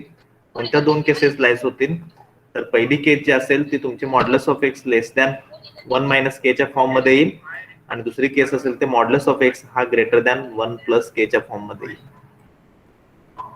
ओके, हे इथं मी सर्व हे तुम्हाला दिसणार, तिथं तुम्हाला पेन्सिलने एरो पिन करून दिलाय. कशासाठी? तर करस्पॉन्डिंग हे फक्त तुमच्या अंडरस्टँडिंग.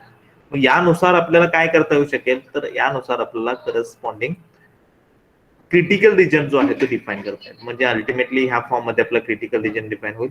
म्हणजेच अल्टिमेटली करस्पॉन्डिंग हा क्रिटिकल रिजन मी C1 च्या फॉर्म मध्ये जो डिफाईन करणार आहे तो ह्या पद्धतीने करणार आहे: modulus of x is less than C1 or modulus of x is greater than C2. या फॉर्म मध्ये माझा क्रिटिकल रिजन डिफाईन होणार आहे. ओके, तर ही झाली आपल्या तर टेस्ट डिफाईन झाली. आफ्टर दॅट काय आहे, ज्यावेळी तुमची टेस्ट डिफाईन झालेली आहे, पुन्हा आपण साईज ऑफ द टेस्टला जाणार आहोत. मॉड्युलस ऑफ C1 ची व्हॅल्यू फाईन करायची आहे, मॉड्युलस ऑफ C2 ची व्हॅल्यू फाईन करायची आहे. मग मॉड्युलस ऑफ C1 ची व्हॅल्यू फाईन करत असताना आता हे वरती आपण क्लिअर केलेलं आहे की C1 लेस दॅन असताना आपल्याला -C1 to C2 येणार, आणि ज्यावेळी ग्रेटर दॅन असणार आहे त्यावेळी तो या फॉर्म मध्ये येणार. सो हा फॉर्म नथिंग बट आपल्याला अंडर द H0 च्या फॉर्म मध्ये करस्पॉन्डिंग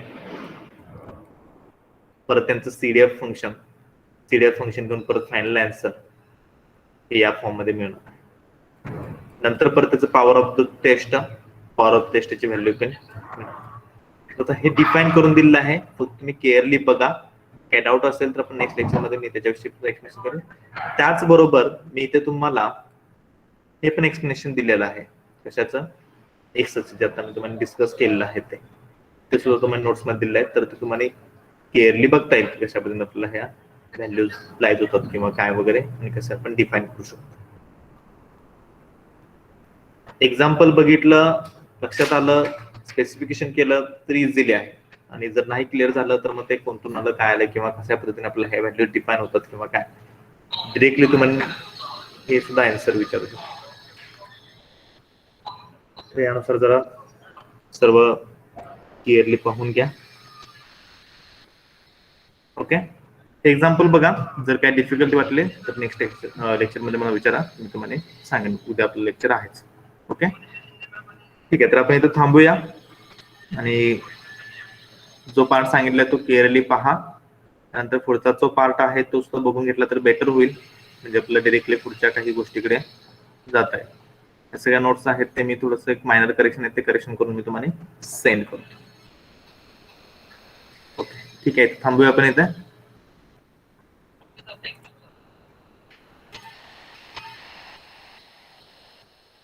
थँक्यू.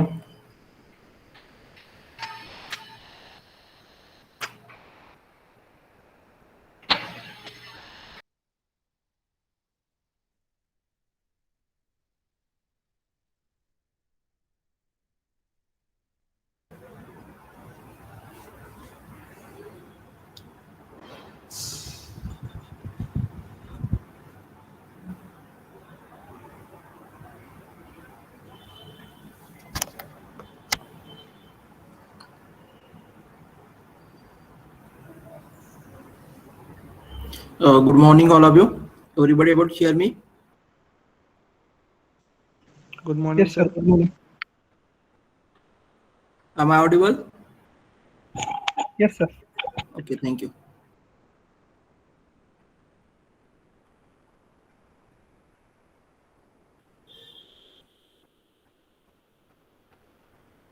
ओके, सो काल आपला मल्टीव्हेरिएट अनालिसिसचा ISC चा पेपर जो आहे तो झालेला आहे. सो पेपर कसा होता, कसा गेला पेपर?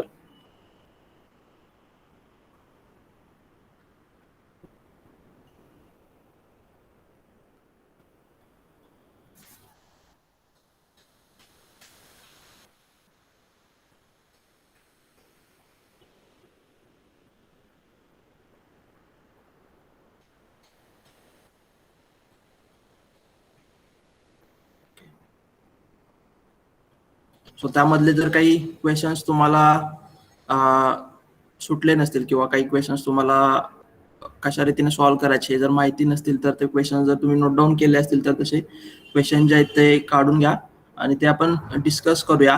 सो त्याचे आन्सर जे आहेत ते तुम्हाला माहिती होतील, जेणेकरून जर तुम्ही बघितलं तर आपली नेक्स्ट ISC पण याच फॉर्मॅटमध्ये असते आणि त्यामध्ये जवळपास 3 युनिटचा सिलेबस असतो. सो अगेन या अशाच प्रकारचे क्वेश्चन जे आहेत ते विचारले जाण्याची पॉसिबिलिटी आहे. सो जे काही क्वेश्चन्स तुम्हाला सुटलेले नाहीत किंवा बऱ्यापैकी कसे सोडवायचे हे माहिती नाही, हे बेसिकली आपण डिस्कस केले तर त्याचा तुम्हाला नेक्स्ट एक्झाम मध्ये फायदा होऊ शकतो. देन इवन जर आपली एंड सेमिस्टर एक्झाम ही जशी लास्ट सेमिस्टरमध्ये तुमची MCQच्या मोडमध्ये झाली तर त्या मोडमध्ये जर झाली तर त्या केसमध्ये पण त्यामधले काही क्वेश्चन जे आहेत ते तशा टाईपचे क्वेश्चन्स हे त्या पेपरमध्ये असू शकतात. सो त्याच्यासाठी तुम्हाला फायदा होईल. आय होप सगळ्यांना पेपर चांगला गेलेला असेल.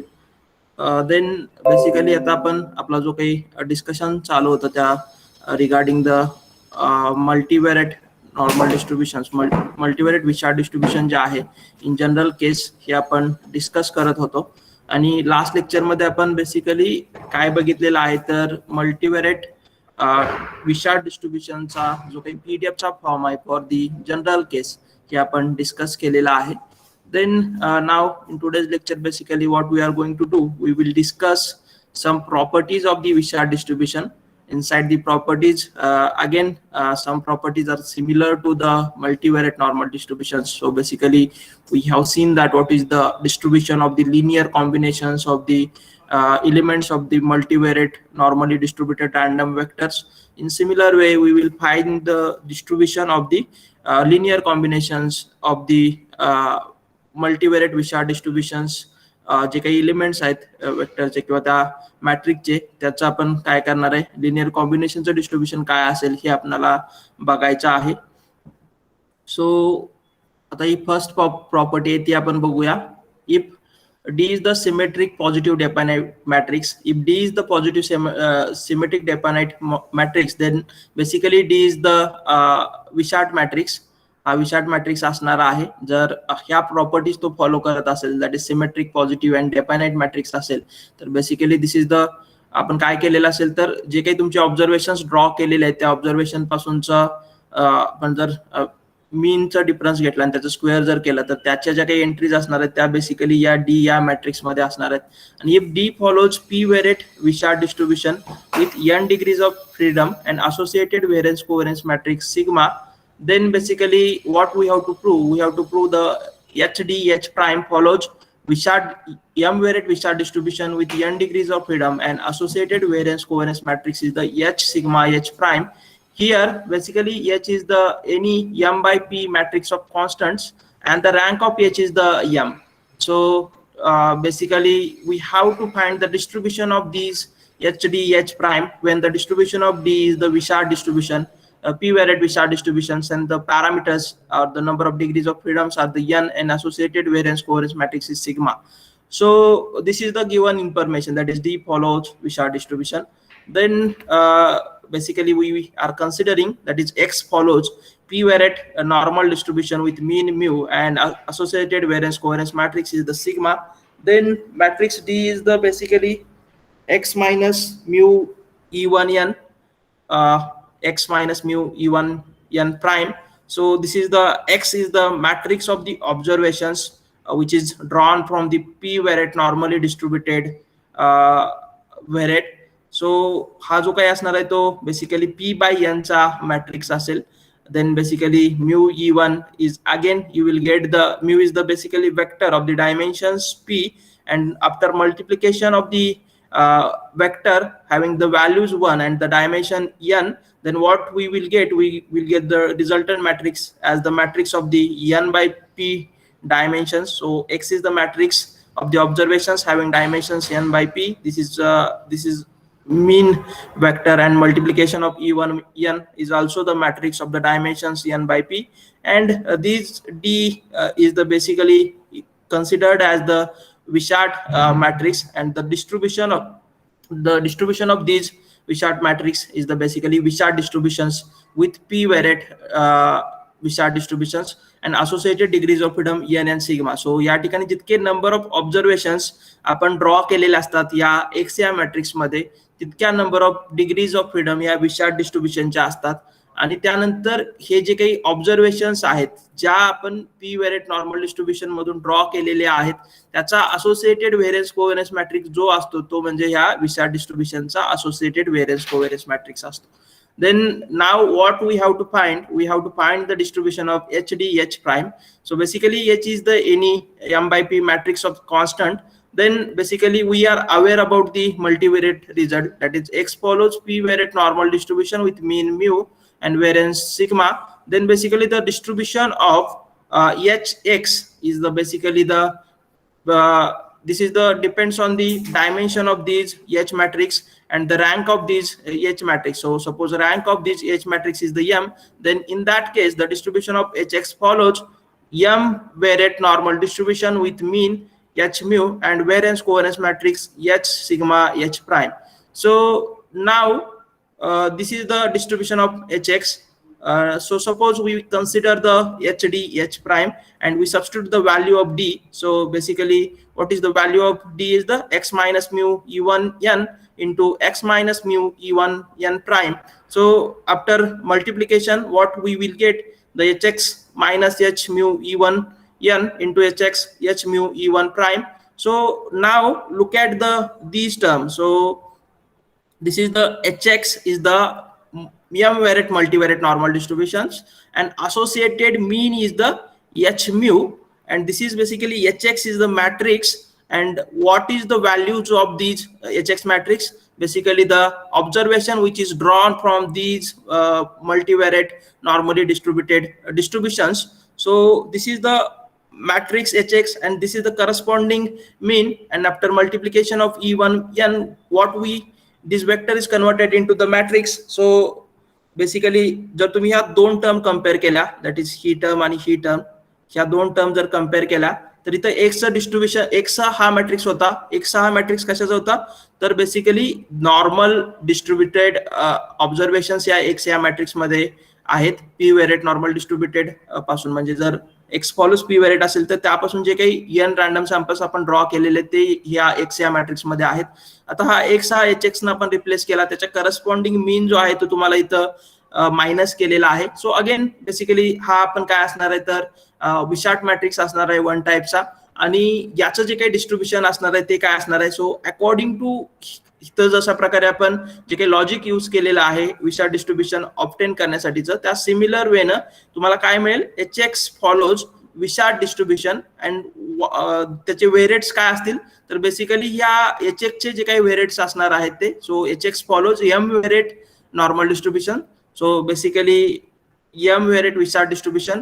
आता यामध्ये पण एन नंबर ऑफ ऑब्झर्वेशन्स असणार आहेत. So n number of observations is the n degrees of freedom for the Wishart distribution and associated variance covariance matrix या एच एक्स याचं जे काही डिस्ट्रीब्युशन आहे त्याचा असोसिएटेड व्हेरियन्स कोव्हेरियन्स मॅट्रिक्स जो असेल तो बेसिकली या ठिकाणी तुम्हाला मिळणार आहे. सो त्यामुळे या एच डी एच प्राईमचं जे काही डिस्ट्रीब्युशन असेल ते काय असणार आहे, ते basically m variate Wishart distribution with n degrees of freedom and associated variance covariance matrix is the H sigma H prime. So basically जी काही विशार्ट डिस्ट्रीब्युशनची डेफिनेशन आहे आणि ज्यामध्ये आपण नॉर्मल डिस्ट्रीब्युशनचं कन्वर्जन हे विशार्ट डिस्ट्रीब्युशन मध्ये कशा रीतीने करतो ते आपल्याला या ठिकाणी काय करावं लागणार आहे, त्याचा यूज करून आपण काय केलेलं आहे तर हा रिझल्ट जो आहे तो प्रूव्ह केलेला आहे. सिंपल रिझल्ट आहे हा. सिमिलर रिझल्ट आपण मल्टीव्हेरिएट नॉर्मलच्या केसमध्ये पण डिस्कस केलेला होता.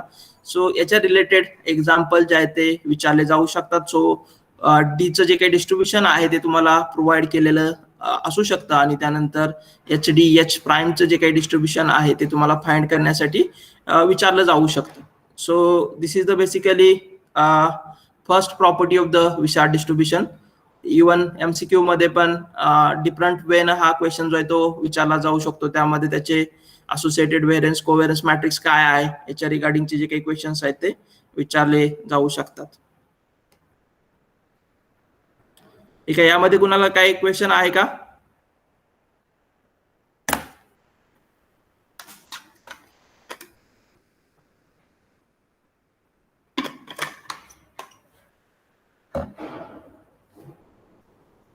हे समजलंय का? समजलंय?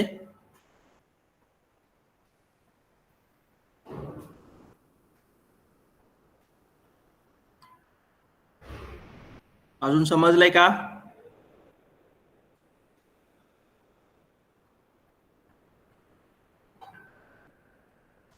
ठीक आहे, आपण नेक्स्ट पार्टला जाऊया.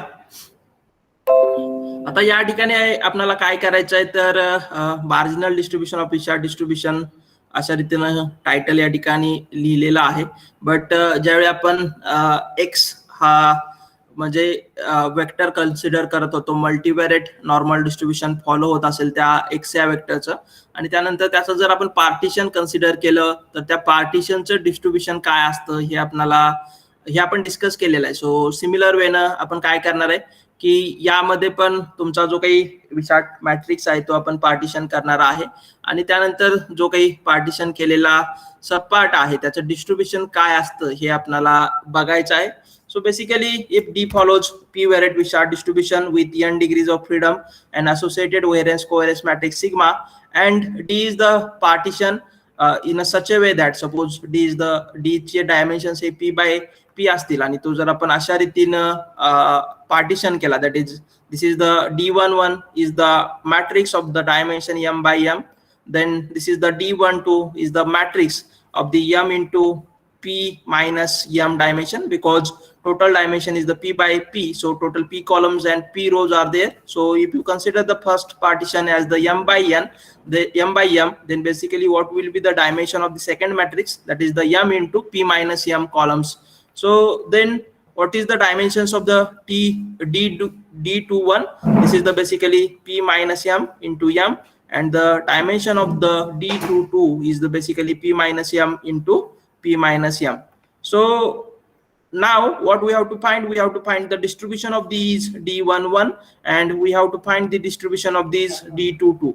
So now this is D12 is not the Wishart matrix, this is D21 is not the Wishart matrix, because if you look at these dimension of these matrices, that is D12 and D21, this is basically m into p by m and the p into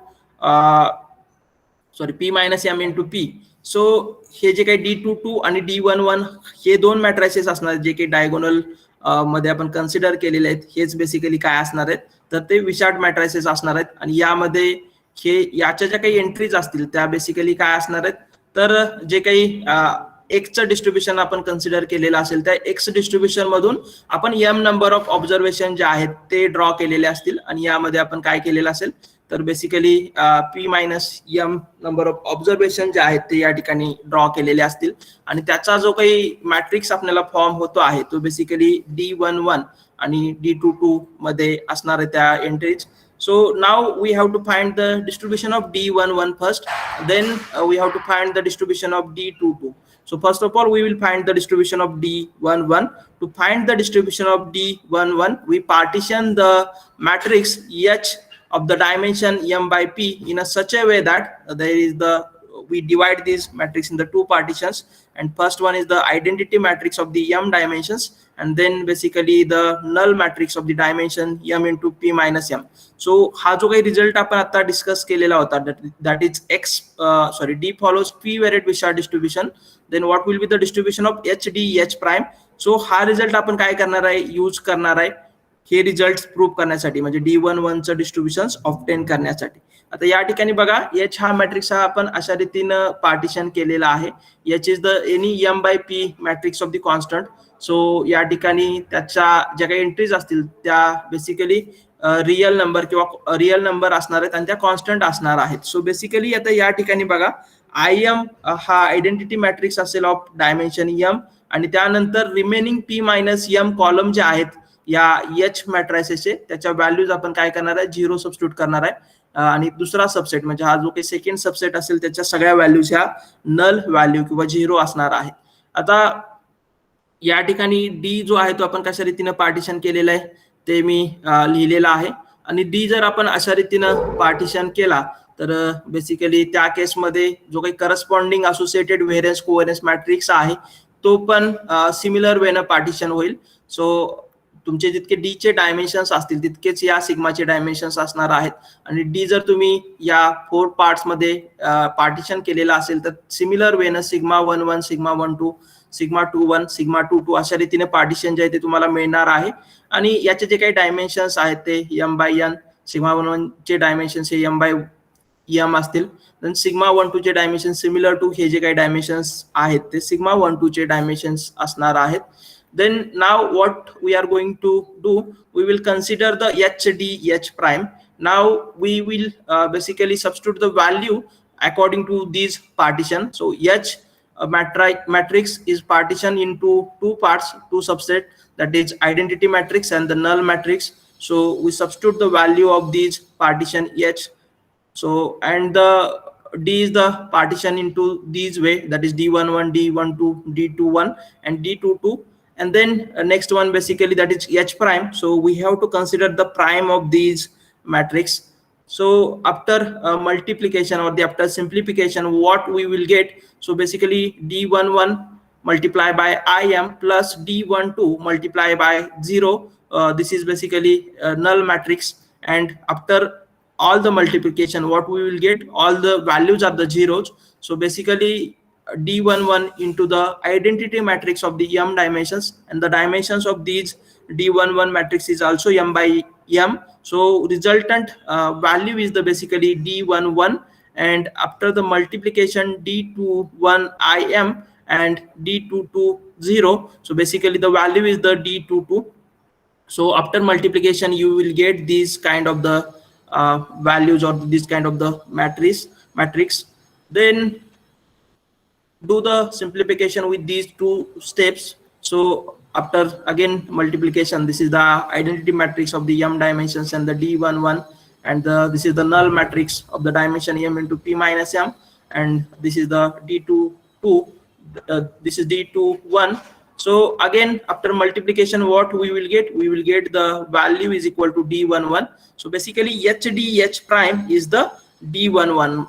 So now we are aware about that. So D follows Wishart distribution with p varied Wishart distribution with n degrees of freedom and associated various covariance matrix sigma. Then what will be the distribution of h prime? h prime follows Wishart distributions of the m varied Wishart distribution, which is basically the rank of h matrix, and number of degrees of freedom is basically n, and associated variance covariance matrix is the h sigma h prime. So now h1 is the basically D11. So D11 follows Wishart distribution of m varied Wishart distribution, and number of observation is the basically n, and what will be the associated variance covariance matrix. So that we have to find.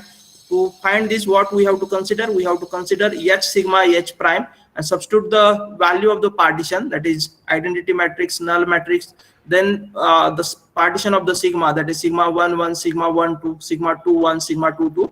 And after the simplification, what we will get, so if you look at this calculation, this is exactly similar to this calculation, that is h prime and h sigma h prime. So final answer, we will get the first entry of these sigma matrix, that is sigma 1 1.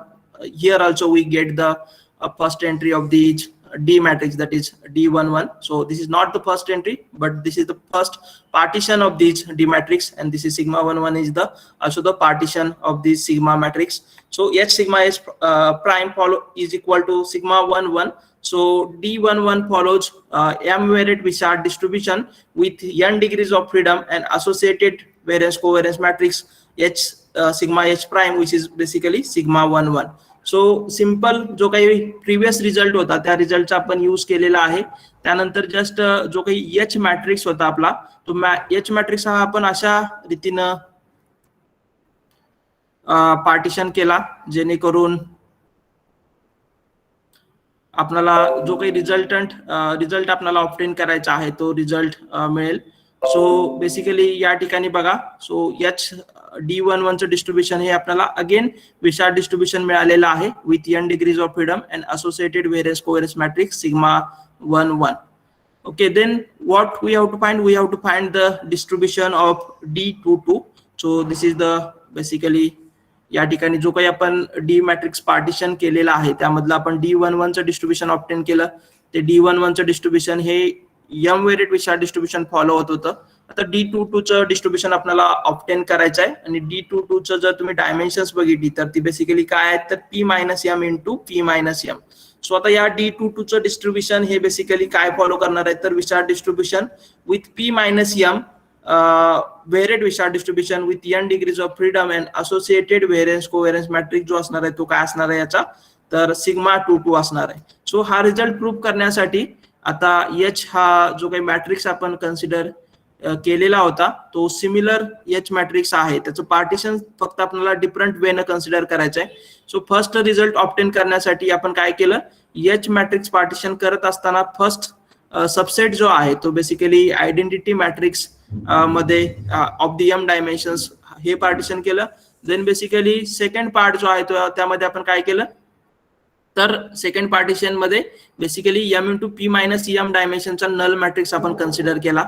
आता आपल्याला काय करायचंय D22चं distribution आपल्याला find करायचं आहे. So या ठिकाणी जर तुम्हाला D22 मिळायचा ही क्वांटिटी जर हवी असेल तर त्या केसमध्ये हा H मॅट्रिक्स आपल्याला कशा वेने पार्टिशन करावा लागेल तर या ठिकाणी आपण काय करणार आहे सुरुवातीचे जे काही P मायनस एम हे पार्टिशन आहे त्यामध्ये आपण बेसिकली 0 एंट्रीज कन्सिडर करणार आहे आणि रिमेनिंग ज्या काही एंट्रीज असणार आहेत सो त्या आपल्याला बेसिकली काय करायचे तू आयडेंटिटी मॅट्रिक्स कन्सिडर करायचं आहे of P minus M dimension.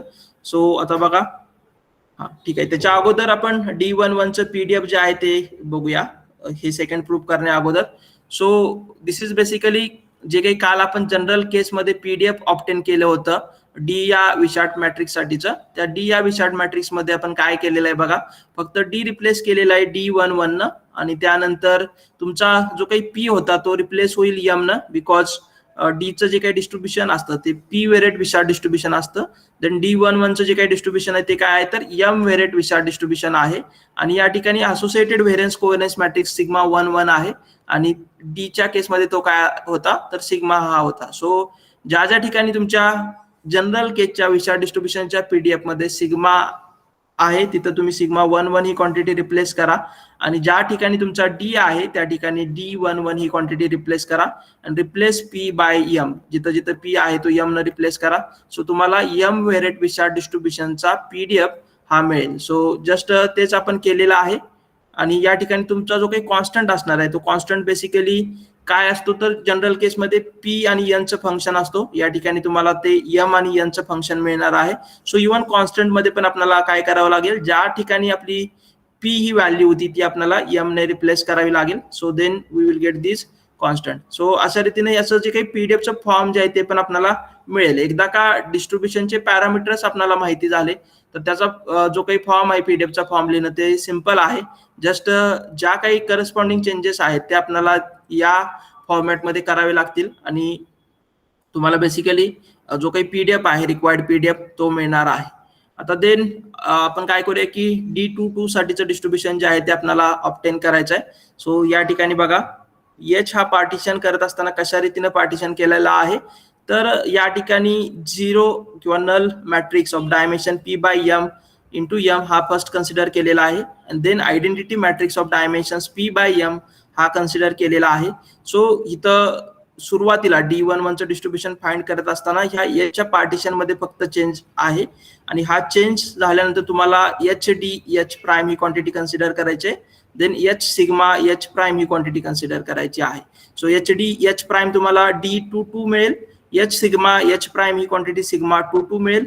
So D22 चे डायमेन्शन्स जे असणार आहेत ते P मायनस M असणार आहेत. So D22 follows which P minus M varied Wishart distribution with n degrees of freedom and associated variance covariance matrix sigma 22. So ही जी काही केस आहे ती तुम्ही होमवर्क साठी कन्सिडर करायची आहे. If D follows P varied Wishart distribution with n degrees of freedom and associated variance covariance matrix sigma and D is partitioned as D is equal to D11, D12, D12, D22. Here basically the dimension of D11 is the M by M. Dimension of D12 is the P minus M into P minus M. So sorry, M into P minus M, and dimension of D12 is the P minus M into M, and the dimension of D22 is the P minus M into P minus M. So या अशा रीतीने जर D आपण partition केला तर त्यामधला हा D22 जो आहे त्याचं डिस्ट्रीब्युशन हे basically p minus m variate Wishart distribution असतं, हे आपल्याला शो करायचं आहे. सो सिमिलर वेनं जसं आपण फर्स्ट पार्ट शो केलेला आहे त्या सिमिलर वेनं हे पण एक्झाम्पल जे आहे ते तुम्हाला प्रूव्ह करता येईल किंवा सोल्युशन त्याचं फाइंड करता येईल. सो सगळ्यांनी ट्राय करा, सिम्पल आहे. Just H D H prime ह्याचं सिम्प्लिफिकेशन करायचं आहे आणि then H sigma H prime याचं सिम्प्लिफिकेशन करायचं आहे आणि ते केल्यानंतर तुम्हाला काय एक रिझल्टंट क्वांटिटी रिक्वायर्ड क्वांटिटी जे आहे जे काही एक्सपेक्टेड डिस्ट्रीब्युशन आहे ते तुम्हाला मिळेल. ठीक आहे, हा रिझल्ट समजला का मार्जिनल डिस्ट्रीब्युशनचा?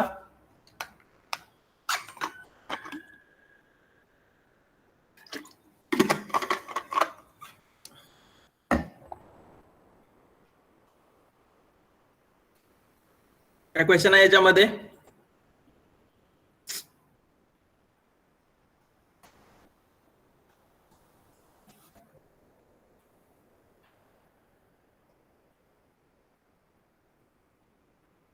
समजलंय काय? ओके, ठीक आहे, पुढे जाऊया आपण.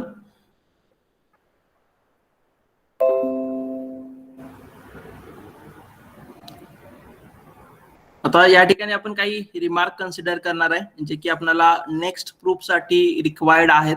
सो हा फर्स्ट रिमार्क जो आहे तो आपण ऑलरेडी डिस्कस केलेला आहे. That is suppose B is the lower triangular matrix of P by P dimensions and in that case the determinant of b into b prime is basically summation of I from 1 to p b I square. आणि हा जो काही बी हा matrix असतो या बी मॅट्रिक्सच्या ज्या काही डायगोनल एंट्रीज आहेत त्यामधला बी आय स्क्वेअर हा बेसिकली काय स्क्वेअर डिस्ट्रीब्युशन फॉलो करतो with n minus I minus 1 degrees of freedom.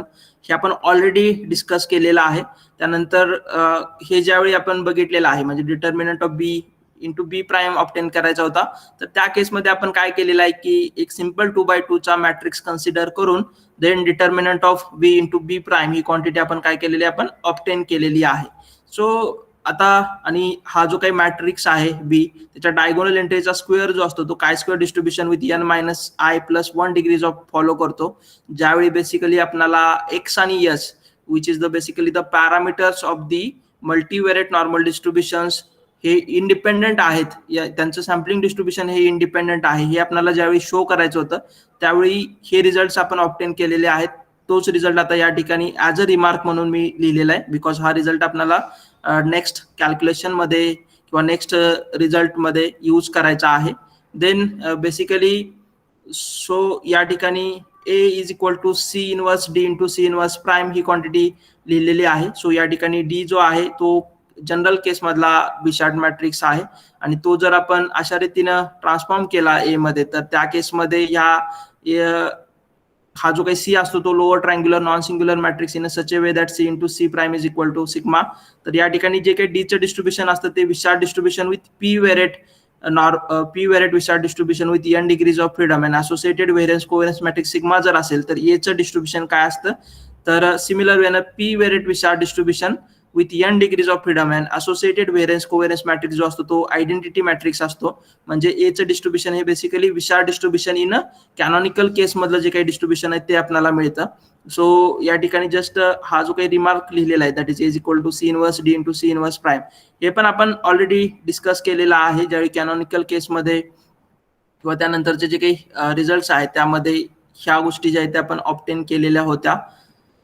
Then basically ते एक जनरल स्टेटमेंट मी लिहिलेलं आहे that is let m i denote the matrix obtain from the matrix m by writing only the its first ith rows. म्हणजे m I मध्ये काय आहे तर फर्स्ट आयथ रोज जर आपण कन्सिडर केले तर बेसिकली एम या मॅट्रिक्स मधून जे फर्स्ट आयथ रोज किंवा सबसेट मॅट्रिक्स जो आपण ड्रॉ करणार आहे ज्याचे डायमेन्शन्स हे बेसिकली आय इंटू जे असतील तो म्हणजे आपण काय डिनोट केलेला आहे तर तो आपण एम आय ने डिनोट केलेला आहे. देन बेसिकली आता हा रिझल्ट हा इम्पॉर्टंट रिझल्ट आहे आपल्यासाठी आणि हा रिझल्ट प्रूव्ह करण्यासाठी मी सिम्पली 2x2 चा एक मॅट्रिक्स जो आहे तो कन्सिडर केलेला आहे. So sigma is the basically 2x2 dimensions म्हणजे या ठिकाणी p इज इक्वल टू 2 असेल आपला. So sigma 1 sigma 1 sigma 1 sigma 2 then determinant of sigma ही क्वांटिटी आपण फाइंड केलेली आहे. देन सिग्मा इनवर्सचे जे काही एलिमेंट्स आहेत ते आपल्याला फाइंड करायचे आहेत. सो डिटर्मिनंट ऑफ सिग्मा आपण फाइंड केला. देन या ठिकाणी जर तुम्हाला सिग्मा इनवर्स ही क्वांटिटी फाइंड करायची असेल तर जो काही ऍडजॉइंटचा फॉर्म्युला आहे that is adjoint of, so determinant of A is nothing but adjoint of A divided bye it's determinant. So तो जो काही फॉर्म्युला आहे तो आपण या ठिकाणी यूज करतो आहे. सो त्यासाठी सुरुवातीला आपण डिटर्मिनंट ऑफ सिग्मा फाइंड केलं. देन सिग्मा इनवर्स जो आहे हा जो काही ऍडजॉइंटच्या फॉर्म मधला फॉर्म्युला आहे इनवर्स फाइंड करण्याचा, त्या फॉर्म्युलाचा यूज करून या ठिकाणी आपण काय लिहिलेलं आहे बघा. सो हा सिग्मा इनवर्स ही क्वांटिटी आपण ऑब्टेन केलेली आहे. सो डिटर्मिनंट ऑफ कुठल्याही किंवा किती डायमेन्शनचा मॅट्रिक्स असेल आणि त्याचा डिटर्मिनंट जर तुम्ही कन्सिडर केला तर त्या केसमध्ये तुम्हाला जी काही व्हॅल्यू मिळेल ती व्हॅल्यू बेसिकली ही स्केलर क्वांटिटी असणार आहे. सो ह्या स्केलरनं आपण काय केलेलं आहे, इनसाइड दी मॅट्रिक्स ज्या काही टर्म्स आहेत त्या टर्म्सला आपण डिवाइड केलेला आहे. So sigma 2 divided by determinant of sigma minus sigma 1 divided by determinant of sigma. So this is the basically the adjoint of this sigma. आणि सिग्माच्या एंट्री या ठिकाणी आपल्याला दिलेल्या आहेत, that is sigma 1 sigma 1 sigma 1 sigma 2. So first entry of the sigma inverse ही आपण sigma raise to 1 1 न डिनोट केलेली आहे. Second entry of the sigma inverse ही सिग्मा रेस टू 1 2 न डिनोट केलेली आहे.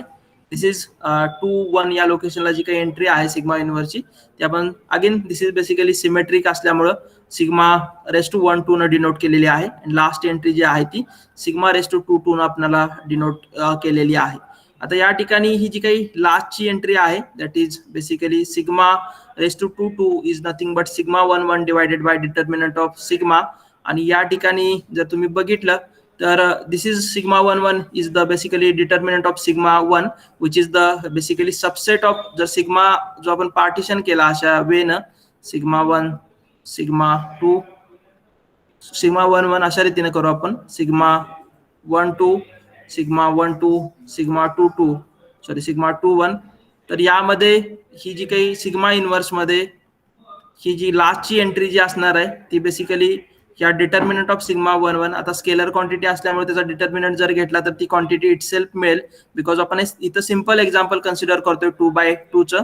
सो सिग्मा इनवर्स जो मिळणार आहे तो काय मिळणार आहे तुम्हाला, determinant of sigma 1 1 divided by determinant of sigma 2. Sigma 2 म्हणजे बेसिकली काय आहे तर ओव्हरऑल हा 2/2 चा जो काही सिग्मा हा मॅट्रिक्स आहे तो म्हणजे सिग्मा 2 न डिनोट केलेला आहे.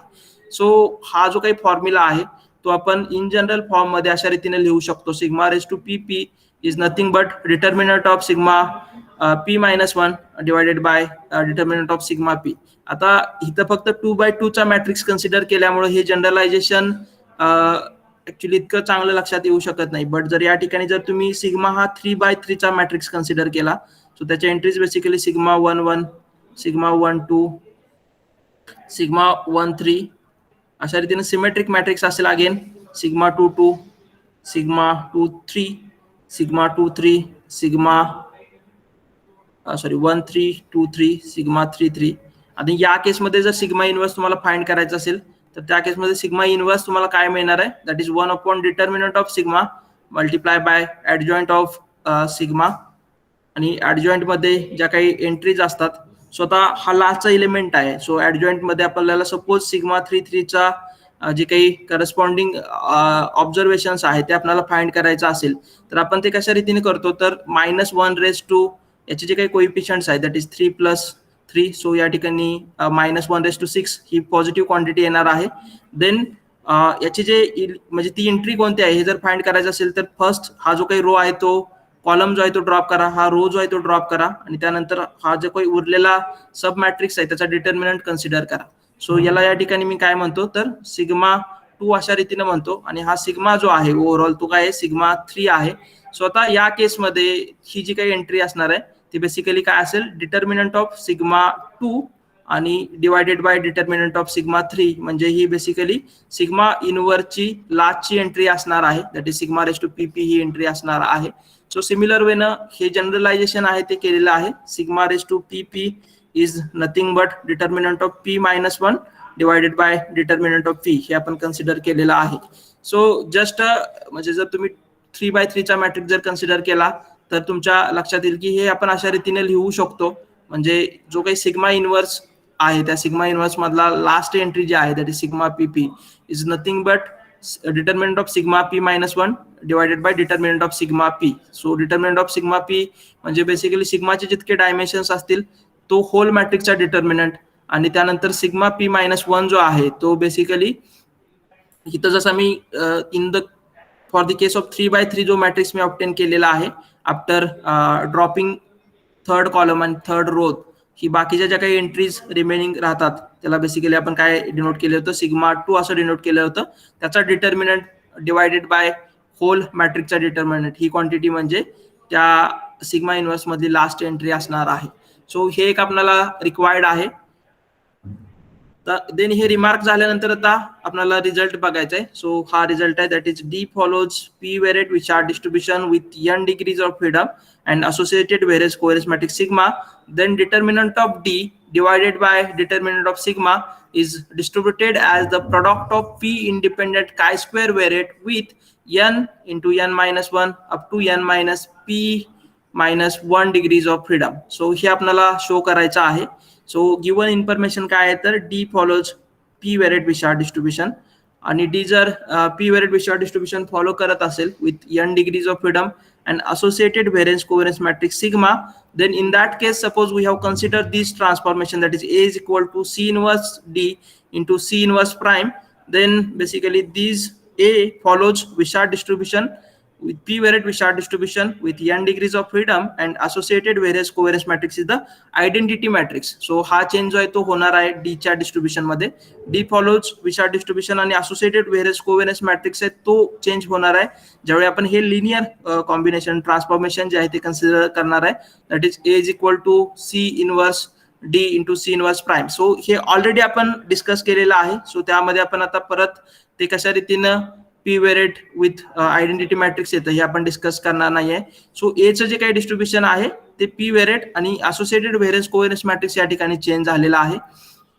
So A is equal to C inverse D into C inverse C prime inverse या फॉर्म मध्ये आपण लिहू शकतो. So D is equal to C A C prime या फॉर्म मध्ये आपण लिहिलेला आहे. Where C is the basically lower triangular matrix non singular matrix in a such a way that C into C prime is equal to sigma. So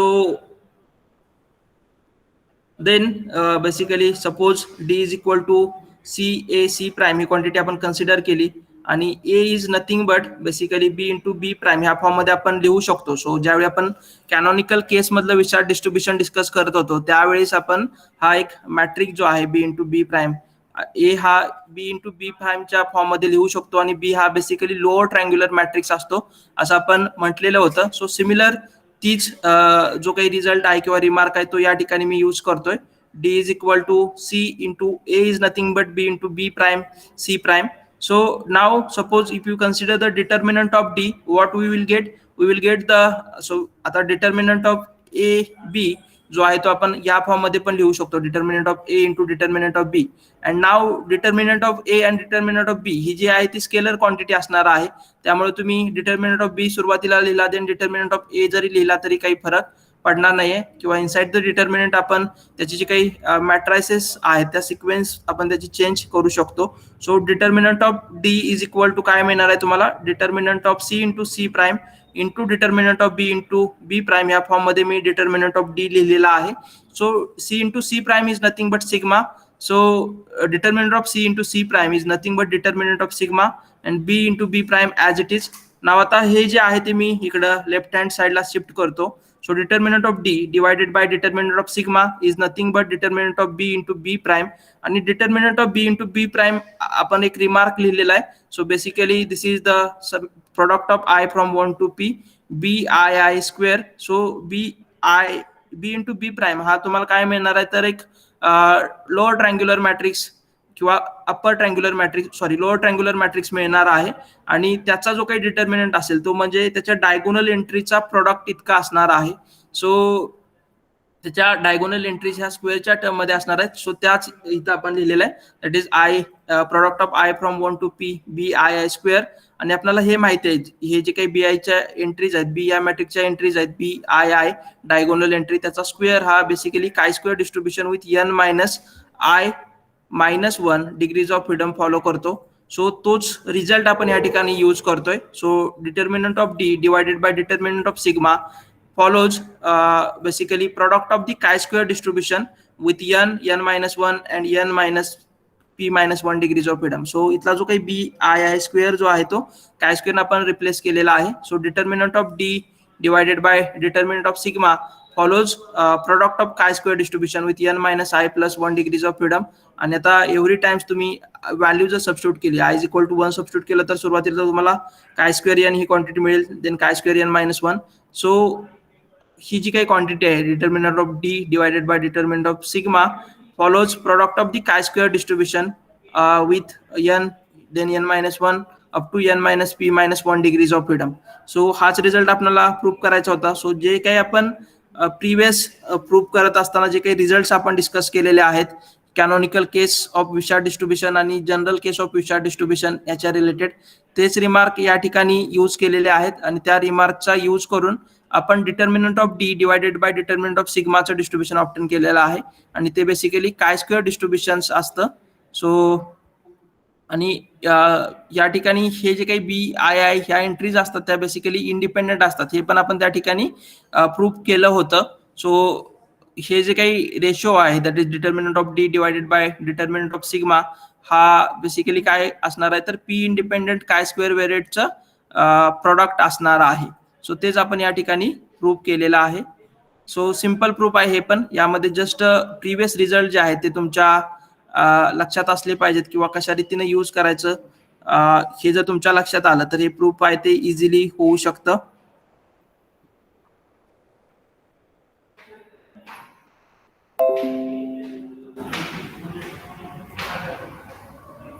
then आता next एक proof आहे similar वेनं आहे. यामध्ये बघा d follows Wishart distribution with n degrees of freedom and associated various co-arithmetic sigma, then basically the ratio of sigma p raised to pp divided by d raised to pp has chi-square distribution with n-p-1 degrees of freedom, where c pp and d pp are the last element of the sigma inverse and d inverse respectively. So मगाशी आपण जे sigma इनव्हर्सचे elements कशाच्या form मध्ये लिहायचे हे जे आपण obtain केले होतं, तो जो काही रिमार्क आहे त्याचा यूज करून हे प्रूफ जे आहे ते आपण प्रूफ करणार आहे. सो बेसिकली या ठिकाणी बघा सी आणि b are the lower triangular matrix. So C into C prime is equal to sigma आणि a is nothing but B into B prime हे आपल्याला माहिती आहे.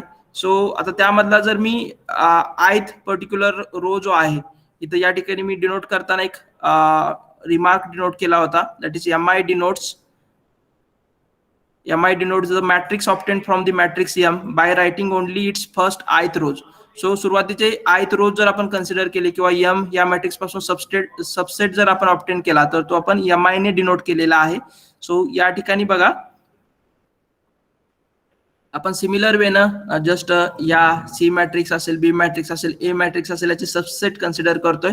आणि त्यासाठी या ठिकाणी AI is equal to BI into BI prime, then sigma I is nothing but CI into CI prime, DI is nothing but CI AI CI prime या form मध्ये लिहिलेला आहे.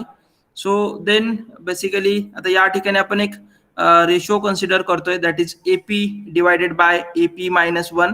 So AP is nothing but BP into BP prime, then AP-1 into BP-1 into BP-1 into BP-1 prime. So determinant of AP is nothing but determinant of BP into BP prime या form मध्ये लिहिलेला आहे. Then determinant of AP-1 जो आहे तो determinant of BP-1 into determinant of BP-1 या form मध्ये लिहिलेला आहे.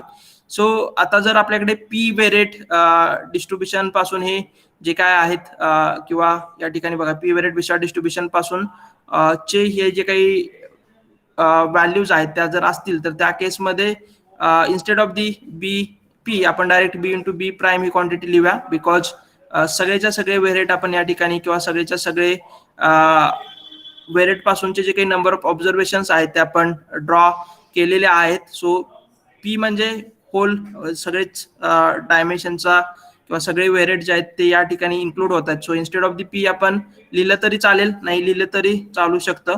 So BP into BP prime as it is ठेवलं तरी चालेल. And BP minus 1 into BP minus 1 into BP minus 1 prime. So आता या ठिकाणी बघा determinant of BP into BP prime is nothing but product of BI square I from 1 to P. हे जे आहे ते रिमार्क मध्ये आपण लिहिलेलं आहे आणि तो रिमार्क आपण प्रूव्ह करण्यासाठी 2x2 चा सिंपल मॅट्रिक्स कन्सिडर करून कशा रीतीनं B into B प्राइमचा जो काही डिटर्मिनंट आहे तो product of the diagonal element होतो हे आपण शो केलेला आहे. सो तोच मी या ठिकाणी यूज करतोय आणि या ठिकाणी बघा इन न्यूमरेटर जी काही क्वांटिटी आहे ती आहे बीपी इंटू बीपी प्राइम आणि डिनॉमिनेटर मध्ये जी क्वांटिटी आहे ती काय आहे तर BP minus 1 into BP minus 1 prime. So आता या केसमध्ये आपल्याला काय करावं लागणार आहे. सो हा जो काही प्रोडक्ट असेल न्यूमरेटरचा तो product of I from 1 to P B I square p टर्मचा प्रोडक्ट असणार आहे बी इंटू बी प्राइम हा जो काही मॅट्रिक्स असणार आहे त्या मॅट्रिक्स मधल्या फर्स्ट डायगोनल एंट्रीचा आणि हा जो काही मॅट्रिक्स आहे बी पी मायनस 1 इंटू बी पी मायनस 1 प्राइम याच्या ज्या काही डायगोनल एंट्रीज आहेत त्या basically total P minus 1 diagonal entries किंवा हा जो काही मॅट्रिक्स असणार आहे तो P minus 1 into p minus 1 या डायमेन्शनचा मॅट्रिक्स असेल. सो त्या ठिकाणी त्याचा जो काही डिटर्मिनंट असणार आहे तो डायगोनल एंट्रीचा प्रोडक्ट असणार आहे आणि टोटल पी मायनस 1 एंट्रीज असल्यामुळे बेसिकली बी आय स्क्वेअर या पी टाइम्स म्हणजे P minus 1 times B I square याचा प्रोडक्ट आपल्याला कन्सिडर करावा लागेल. सो आता हे जे काही एक्सपान्शन आहे ते या ठिकाणी मी लिहितो that is B11 square plus B22 square up to BP1 BP minus 1 into P minus 1 square then BP square.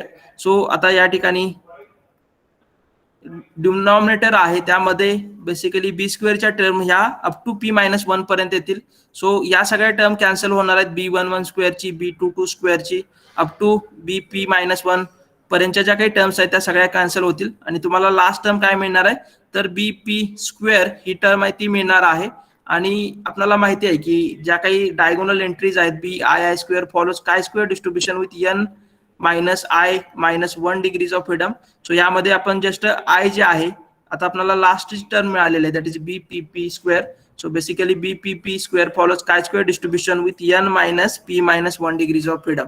So आता determinant of AP divided by determinant of AP minus 1 याचं डिस्ट्रीब्युशन जे आहे ते बेसिकली काय आहे तर काय square distribution with N minus P minus 1 degrees of freedom. आता या ठिकाणी जस्ट ऍडजस्टमेंट जी आहे ती करतो आहे मी म्हणजे आपल्याला काय करायचंय तर या क्वांटिटीचं that is sigma raise to PP divided by D raise to PP याचं डिस्ट्रीब्युशन आहे काय स्क्वेअर डिस्ट्रीब्युशन आहे हे शो करायचं आहे with N minus P minus 1 degrees of freedom. आता आपण काय शो केलं तर determinant of A divided by determinant of A P minus 1 follows chi square distribution with this degrees of freedom that is N minus P minus 1 degrees of freedom. So here basically आता बघा सगळी adjustment ज्या आहेत त्या consider केलेल्या आहेत. So हा जो काही न्यूमरेटर आहे या न्यूमरेटर मध्ये सीपी इंटू सीपी प्राइम यांना मल्टिप्लाय केलेला आहे. सो या ठिकाणी मी determinant of CP into CP prime यांना मी डिवाइड करतो आहे. देन या ठिकाणी बघा CP minus 1 into CP minus 1 prime ने मल्टिप्लाय केलेला आहे. सो या ठिकाणी determinant of CP into CP minus 1 prime ही क्वांटिटी कन्सिडर केलेली आहे. सो तुम्हाला फायनल जी काही क्वांटिटी आहे आफ्टर हे जर सिम्प्लिफिकेशन केलं तर या केसमध्ये ही जी काही क्वांटिटी आहे determinant of AP minus determinant of AP minus 1 हीच क्वांटिटी मिळणार आहे. So now CP into AP into CP prime is nothing but DP and cp minus 1 ap minus 1 cp minus 1 prime is nothing but dp minus 1 and basically cp minus 1 cp minus 1 prime is nothing but sigma p minus 1 and basically cp into cp prime is nothing but sigma p. So आता या ठिकाणी बघा just sigma p minus 1 divided by sigma p he quantity आपण numerator मध्ये घेतलेली आहे आणि त्यानंतर dp minus 1 divided bye dp ही क्वांटिटी ती डिनॉमिनेटर मध्ये कन्सिडर केलेली आहे. आफ्टर म्हणजे ह्या टर्मचं फक्त ऍडजस्टमेंट आपण अशा रीतीने केलेला आहे आणि एक आपण रिमार्क बघितला होता लास्टचा तो म्हणजे basically determinant of sigma p minus 1 divided by determinant of sigma p is nothing but sigma raise to pp. Similar way ना तोच रिमार्क जो आहे तो इथं पण आपण डी च्या केसमध्ये पण यूज करतोय. So determinant of dp minus 1 divided by determinant of dp is nothing but d raise to P P हा असणार आहे. आणि त्यामुळं basically determinant of A P divided by determinant of A P minus 1 हे जे आहे ते आपण या फॉर्म मध्ये लिहू शकतो, that is sigma raise to P P divided by D raise to P P. आणि आपण हे ऑब्टेन केलेलं आहे, that is distribution of determinant of AP divided by determinant of AP minus 1 follows chi square distribution with N minus P minus 1 degrees of freedom. आणि तोच result आपण काय करतो आहे यूज करून बेसिकली आता ही determinant of AP divided by determinant of AP minus 1 quantity आहे ती sigma raise to PP divided by D raise to PP या क्वांटिटीनं रिप्लेस करतो आहे. सो आपल्याला जी काही रिझल्टंट क्वांटिटी मिळणार आहे त्या रिझल्टेड क्वांटिटीचं डिस्ट्रीब्युशन हे बेसिकली काय square distribution with N minus P minus 1 degrees of freedom असणार आहे. आणि तेच आपल्याला या ठिकाणी शो करायचं आहे. सो जस्ट आपण सुरुवातीला determinant of AP divided by determinant of AP minus 1 he quantity consider केली. आणि त्यानंतर जे काही आपलं प्रिव्हियस नॉलेज आहे, म्हणजे जे जे आपण प्रूफ्स बघितलेले आहेत किंवा जे काही मॅट्रिक्स मल्टिप्लिकेशन आपल्याला माहिती आहे, म्हणजे A is nothing but B into B prime, sigma is nothing but C into C prime. Here B and C is the lower triangular matrix, non singular lower triangular matrix. Then we can write the D as the C into A C prime. आणि त्याचा use करून आपण काय केलेला आहे, तर सुरुवातीला आपण determinant of AP divided by determinant of AP minus 1चं डिस्ट्रीब्युशन आपण ऑब्टेन केलं. आणि ऍट लास्ट आपण काय शो केलं, तर determinant of AP divided by determinant of AP minus 1 is nothing but C raised to PP divided by D raised to PP, and which is follows the chi-square distribution with n minus p minus 1 degrees of freedom.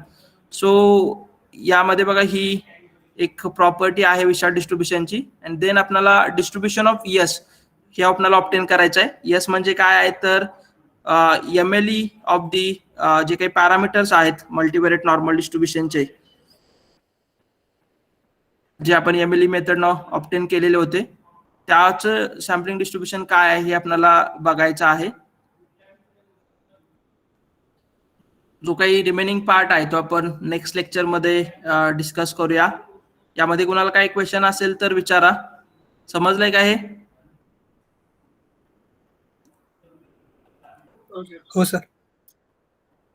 ठीक आहे, थांबूया आपण इथं. आता याचं distribution आणि त्यानंतर यामधला विशाल डिस्ट्रीब्युशनचा कॅरेक्टरिस्टिक फंक्शन जे आहे ते फाइंड कशा रीतीने करायचं हा एक पार्ट रिमेनिंग आहे.